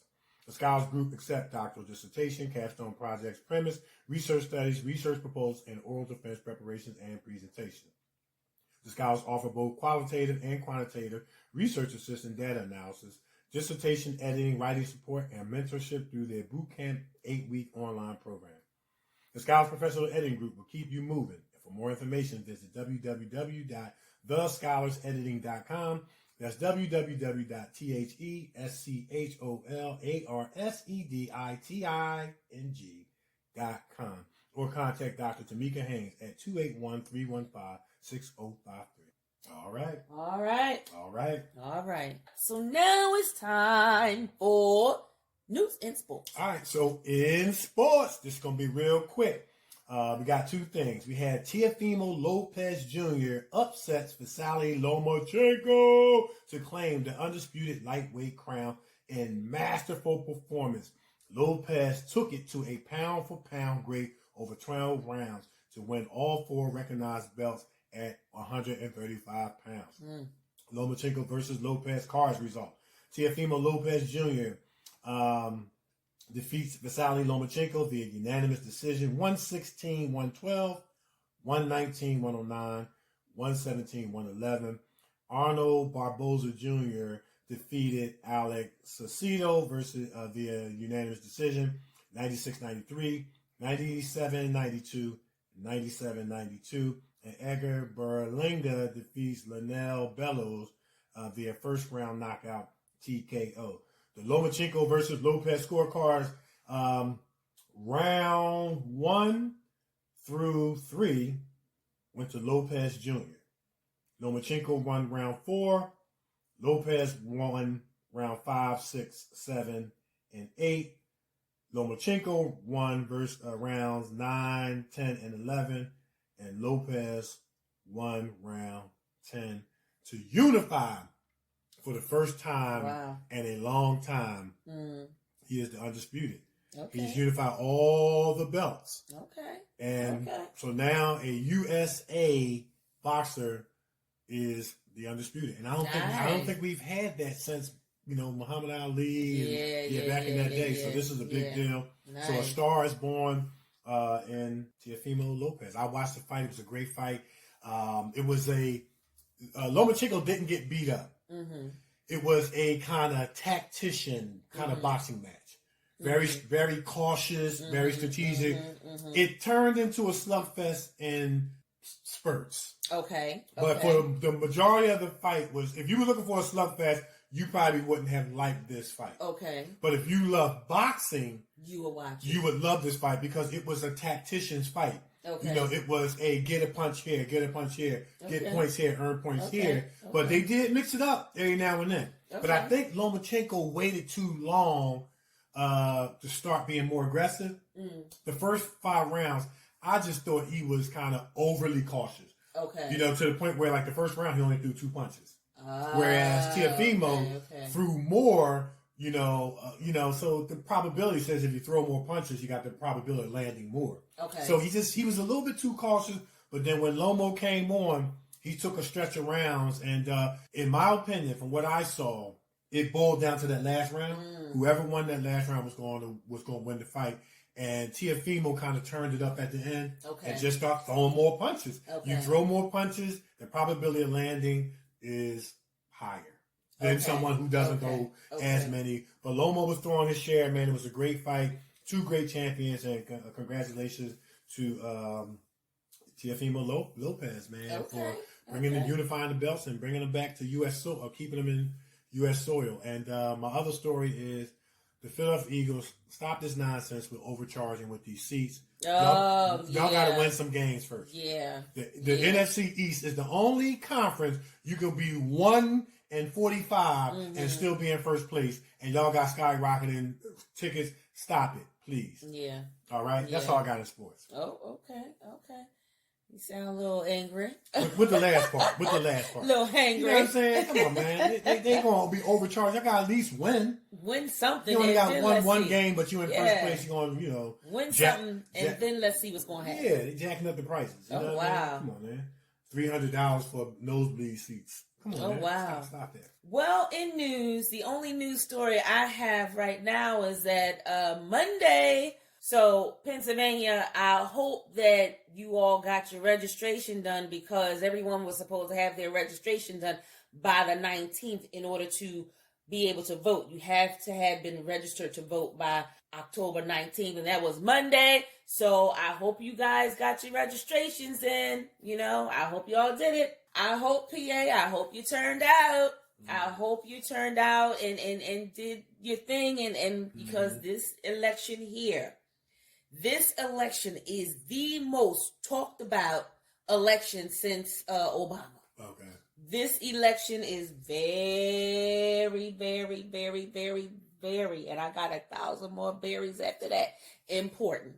So everybody needs to get out and vote. And so for those of us who want to actually go to the poll and vote that way on November 3rd. Be prepared. Be prepared. Be prepared to stand in line. Listen, I'm going to tell you right now, ladies, no stilettos. Okay, no heels.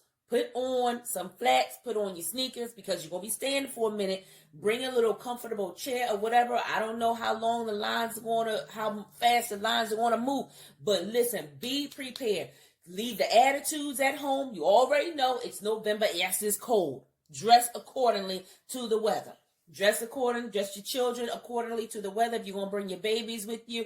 But be prepared to stand outside and wait your turn. So when you get in there, have the people who you already have your list. You know how we got to make a list.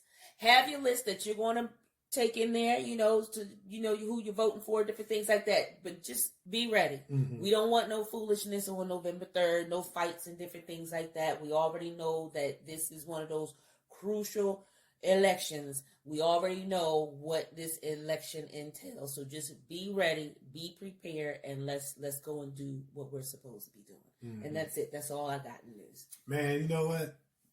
I saw some mailboxes walking down the street. Did you see it? Listen. Just like on the Wizard of Oz, remember the trash can guy just started walking away?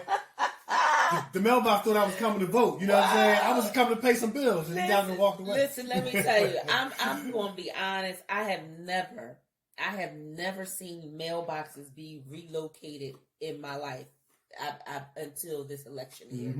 Mailboxes are being relocated so that you have to go out of your way to put something in the mail.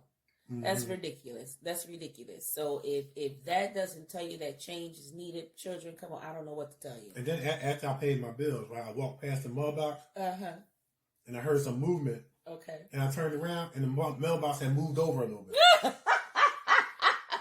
So I kept walking.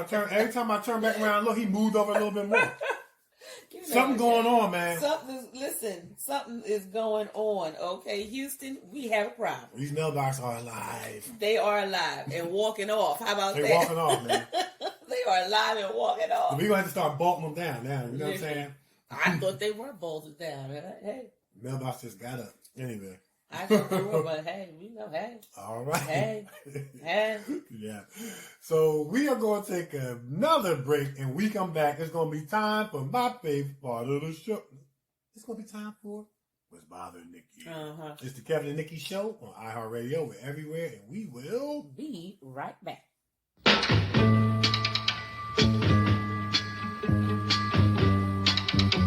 Listen, baby, ain't no mountain high, ain't no valley low, ain't no river wide enough, baby.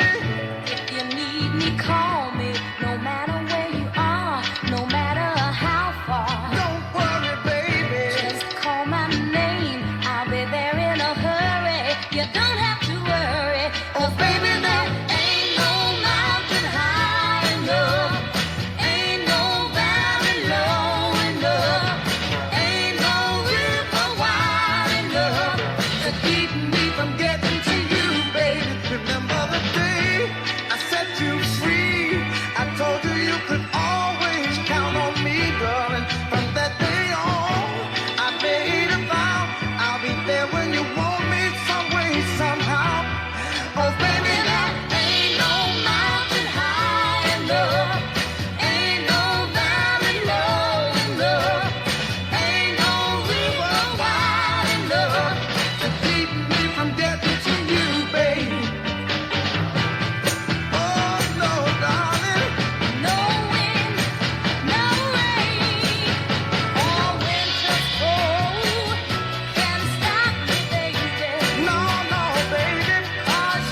everybody, how's it going? Travel Man Dan here, and welcome to this week's video. Man, I say this with a heavy heart. It's time to get going. One of the great things about travel is, well, you get to go to a lot of places and you get to see many things and meet many people. But sadly, the depressing part of travel is, well, you have to leave. And when you love a place as much as I've loved Denmark, it's really sad. So it leaves me with a heavy heart to say that we are leaving Denmark.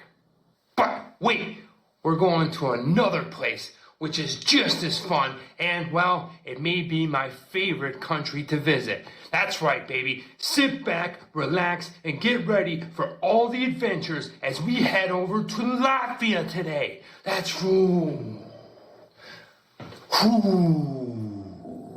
Let that sink in, baby. We're headed over to Eastern Europe, to Riga, Latvia today. I got the magic globe right here, and in just a minute, we're going to go ahead and transport wizardly through the air and end up in Riga, Latvia. But first, I'd like to say, well, I hope you enjoyed these last few weeks of me hanging out in Denmark.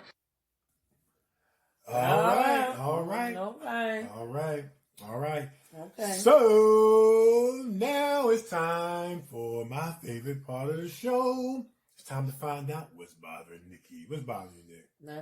Nothing? Nope. Okay. That's a good thing. Nothing. I just been chilling out. Okay.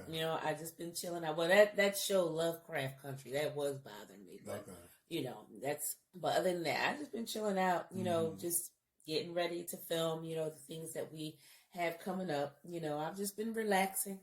Every now and then you just gotta relax and you just gotta fall back off of stuff. So you was in woosah mode, right? Yes, because I told you I did some things. I made my soap. I made my soap and stuff like that, and I was really into it too. I made my soap, and I found some other things that I can make. Like I'm going to learn how to make toffee and put the toffee on the nuts. Because I'm gonna tell you right now, I bought some toffee nuts. And do you know how much some nuts cost? How much? $8. $8.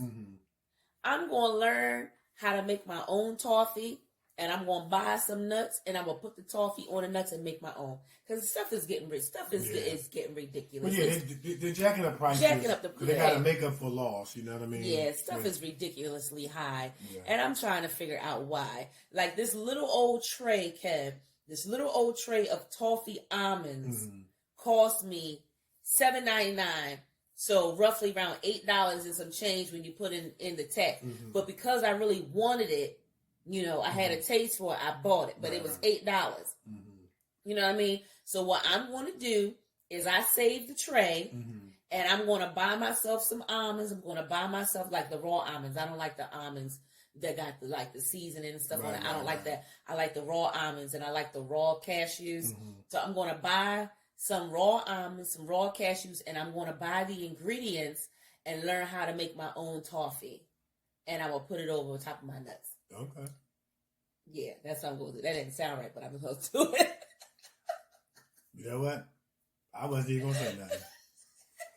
So I guess that's what's bothering you. Toffee, the stuff being so high. Okay, the prices, but prices, what's it called? Price gouging? Price gouging, But other than that, I was just chilling out. I was just chilling out watching, Lovecraft Country and different things like that. Right. Every now and then you got to take a break. You got to take a break because if something's bothering you, every week is a problem. So every now and then you just got to take a break, and you just got to, you just got to relax your mind. You just got to, do some mental regroup. And what do you call it? That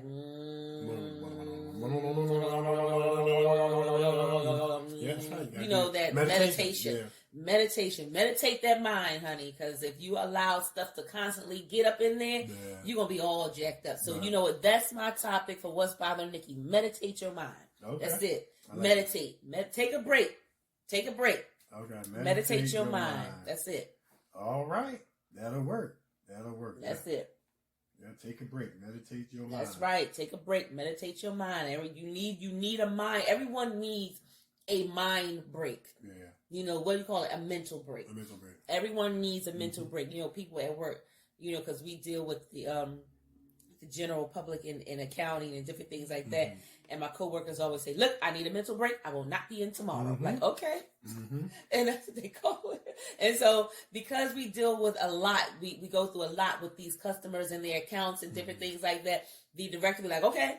He backs up like, okay. Yeah, because once you use that term, oh man, we helping people learn how to get out of work. But anyway, once you use that term mental break, your job has to accommodate you because number one, God forbid, if you have a mental breakdown, they don't want that on their record on their job because that constitutes a very stressful and or hostile environment. Exactly. And so when you say I need a mental break, your boss will back up. Don't take too many because you might get a long mental break in the unemployment line, guys. Okay. So be cautious with this.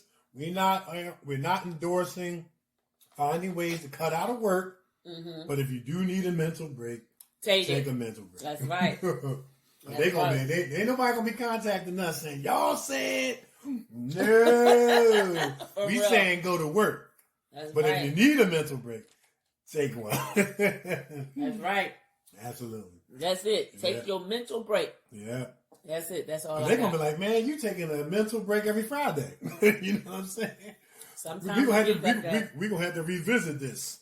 Sometimes now you got your job following you home, watching where you going, recording you. You know what I'm saying? Some jobs do that. You know? I know they do. Yeah, they're following you. You say this, that, and the third, and they're gonna follow you. And they'll have people. I know the city of Philadelphia they call it the city controller's office. Oh yeah. Yeah, and their job they called it AKA the watchdog. And you have people faking injuries, you know what I mean, saying that they got injured on the job, and then, next thing you know, they done filmed them playing basketball. I'm telling you a real story. I'm telling you right now, the next time y'all see them city people sitting outside your house, go outside and make them sandwich. Take them a sandwich. Here you go. Yeah. I know you must be hungry watching me all day. I know, right? Oh, and wave to them. How you doing? How you doing? How you doing? Yeah. That's it. That's all I got. Take a mental break. It's very important. Yeah. It's very important. Rejuvenate your mind. That's a good word. Meditation works. I'm trying to tell you, it works. Right. Take a mental break. All right. That's it. That's all I got. All right. So you know what? Guess what? We're going to take another break. And when we come back, it's going to be time for my favorite part of the show, Kevin's Corner. It's Kevin Nikee Show on iHeartRadio. We're everywhere. We will be right back.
the devil's on his way.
Hey everybody, how's it going? Travel Man Dan here, and I'm in Nijhaven, Copenhagen. This is a really cool, neat little area alongside the canal. Well, it's most iconic for its picturesque buildings that you see lined up behind me, as they kind of resemble Legos being stacked up next to each other. Each one is similar in size, as they are all more less rectangle shaped with nice vibrant colors blasting off the canals. There's lots to do here. Back in the old days, it was a harbor where ships would pull in, sailors would get off, and they would go and have a drink, or maybe they would just meet other sailors, or, well, probably visit some brothels along the way. But things have changed in terms of, well, now it's one of the bustling, most iconic places in Copenhagen to see. And if you're down here, you definitely want to come down here and join your friends for a drink, or maybe a good meal, or maybe you just want to sit outside and bask in the sun. But they also have canal tours, and bicycle riding up and down the streets of this cool little section of town is also fun to do. So sit back, relax, get ready for an awesome episode, and let's go check it out. You're listening to the Kevin and Nikee Show on iHeartRadio. All right. So we're back from our mental break? We are back from the mental break. That was a short mental break. That was a short mental break. We need a longer one. Yeah. All right. So now it's time for my favorite part of the show, Kevin's Corner. All right, everybody.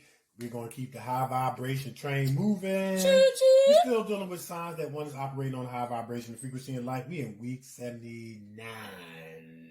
Mm-hmm. Yeah, we're going to deal with two more characteristics, 126 and 127. That's what we're going to deal with. And so this is going to sound real generic, but when I'm through, it's going to be very, very profound. Okay. Like after I say the first characteristic, you're gonna kind of be like, "Well, duh, that's a given," you know. Duh. All right. So the first characteristic that we understand that we are not perfect. Duh. Right. All right. Here's the key though. In a healthy way, and the key word is in a healthy way. Mm-hmm. It's accepting that perfection is unreachable. Mm-hmm. No one can possibly be perfect. Duh. Right. I told you what you already knew 10 years ago, but that is what makes us human.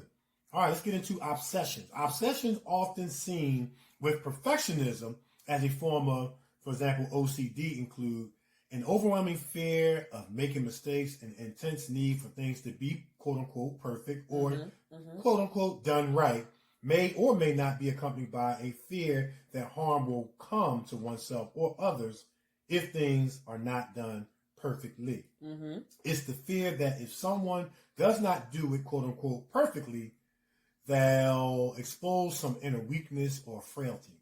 And that's why those with higher perfectionism generally experience more stress in their daily lives. So this stress that can create other mental and physical health problems and other things.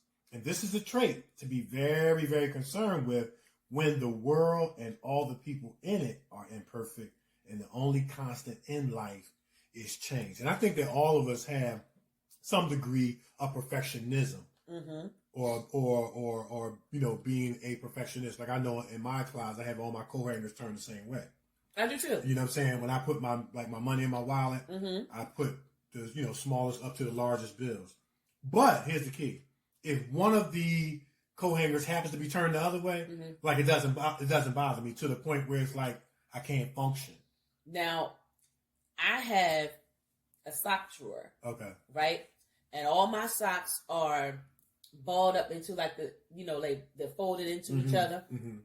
And all of them are like that. But if I happen to wash my socks and I just throw the socks in the drawer, it doesn't bother me. Right. It's because I think we're dealing with degree here. Yeah. Like when it's a degree where it's impairing your ability to function, psychologically, emotionally, in a healthy way, then that's when you have to revisit it. Right. You know what I mean? And so so we all have a level of perfectionism in us. We want things done a certain way, quote unquote, in our terms, the right way. Of course, what we later learned, it's not the only way. Right. But we're talking about, where it's affecting you or one mentally and emotionally, because it's going to lead me to characteristic number 2.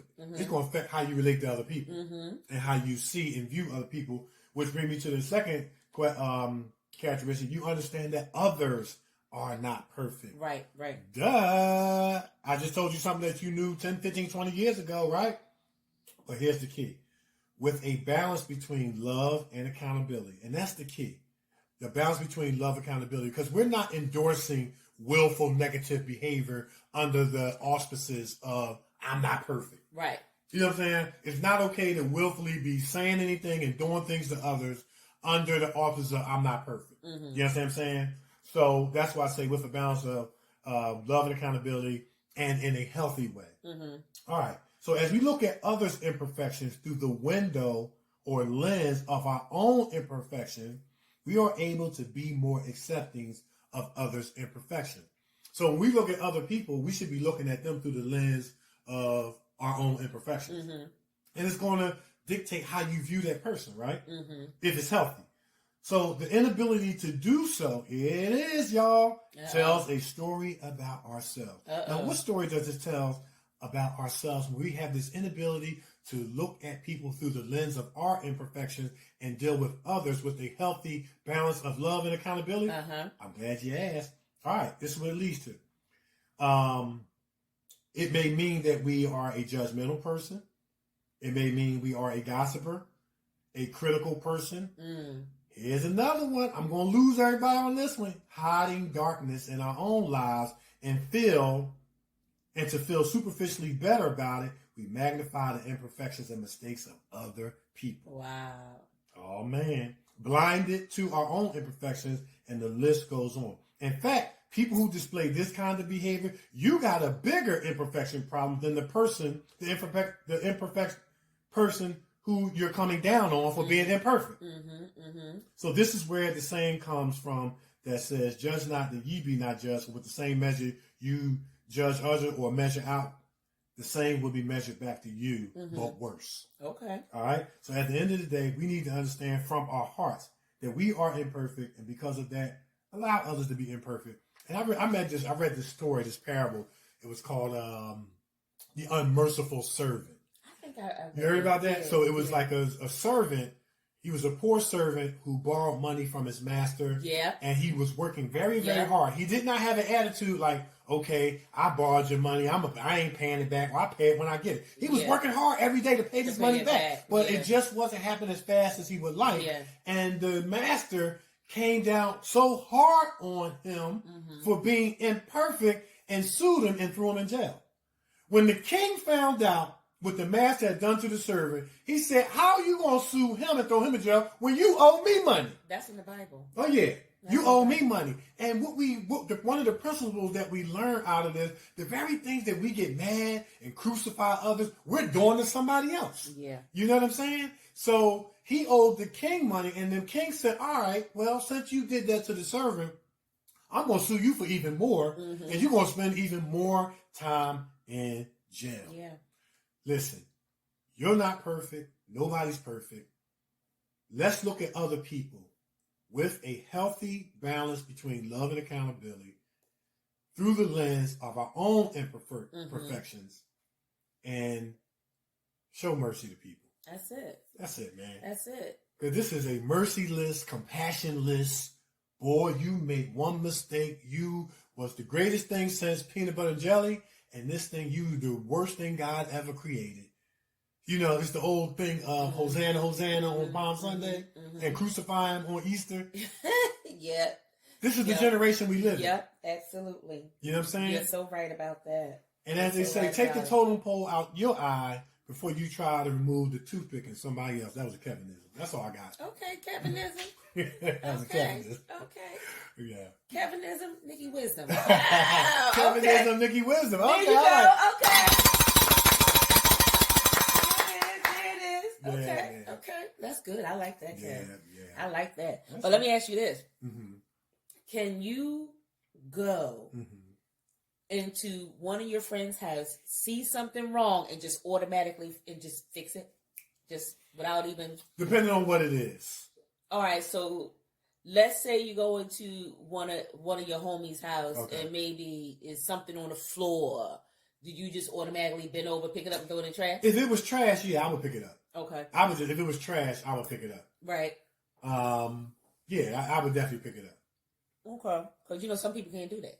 Yeah. Some people leave it right on the floor. Yeah. Like, okay, you got trash on the floor.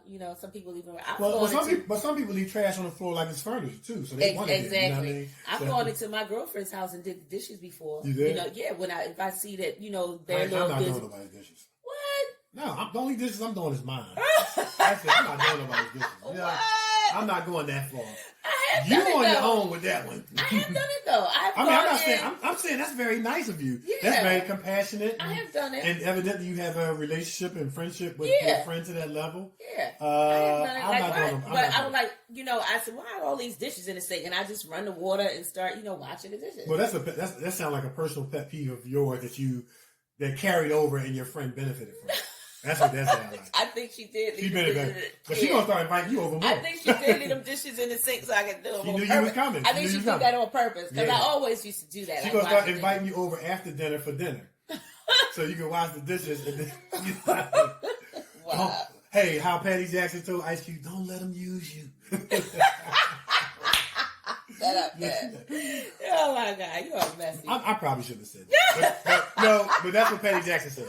Don't let him use you. I didn't say it. Patty Jackson said it. Patty Jackson, okay. Shout out to the lovely Patty Jackson. Yeah. That's it. That's it. All right. Put it out there. All right, guys. So thank you so much for tuning in. Man, you guys are our inspiration, motivation, man. Y'all inspire us to keep on bringing y'all hot shows, hot guests. Thank y'all for tuning into the remix. Yeah. Our great guest, Mr. Danny Salay, bringing it to us right here on the Kevin and Nikki Show, man. Look, we love y'all. We do for you. We can't do what we do without you. And listen, you guys are always in our thoughts and prayers, man, because we know it's tough out here, but we can make you think, make you smile during the course of this time that you listen to our show, man. Look, we did our job, man. Yes. And we're proud and happy about that. Yes, so I am actor Kevin D. Benton. You can follow me on Facebook, Kevin D. Benton, on Twitter at Kevin D. Benton, on Instagram, actor Kevin D. Benton, and you can find us on YouTube, actor Kevin D. Benton, and actress Nikee Warren. Subscribe, and we'll subscribe back. Yes, you can find me on Facebook, Nikee Warren, on Twitter at Nikee Warren, and on the gram. Hello, I'm Nikee, that's spelled HELLOIMNIKEE. You can find our show, The Kevin Nikee Show, on Facebook, at Kevin Nikee Show on Twitter, and The Kevin Nikee Show on the gram. We keep it simple so that you can find us. Yeah. And if you have any questions, comments, concerns regarding our show, hit us up, Kevin Nikee Show at yahoo.com. You got any questions, comments, concerns for our special guest? Mr. Daddy Salad. Hit us up, Kevin Nikee Show at yahoo.com. We'll read it to him, get the answer, and read it back. And like I say every week, who knows, your letter can be featured on our show. Listen, Danielle, I'm not washing your dishes no more. Patty Jackson said, you are using me, girl. She thought about it. You know what I'm saying? I'm not washing your dishes no more. Clean them up yourself. That's it. That's it right there, man. But listen, it's the Kevin and Nikee Show on iHeartRadio. We are everywhere, and we are out of here. Peace.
You have been listening to the Kevin and Nikee Show on iHeartRadio.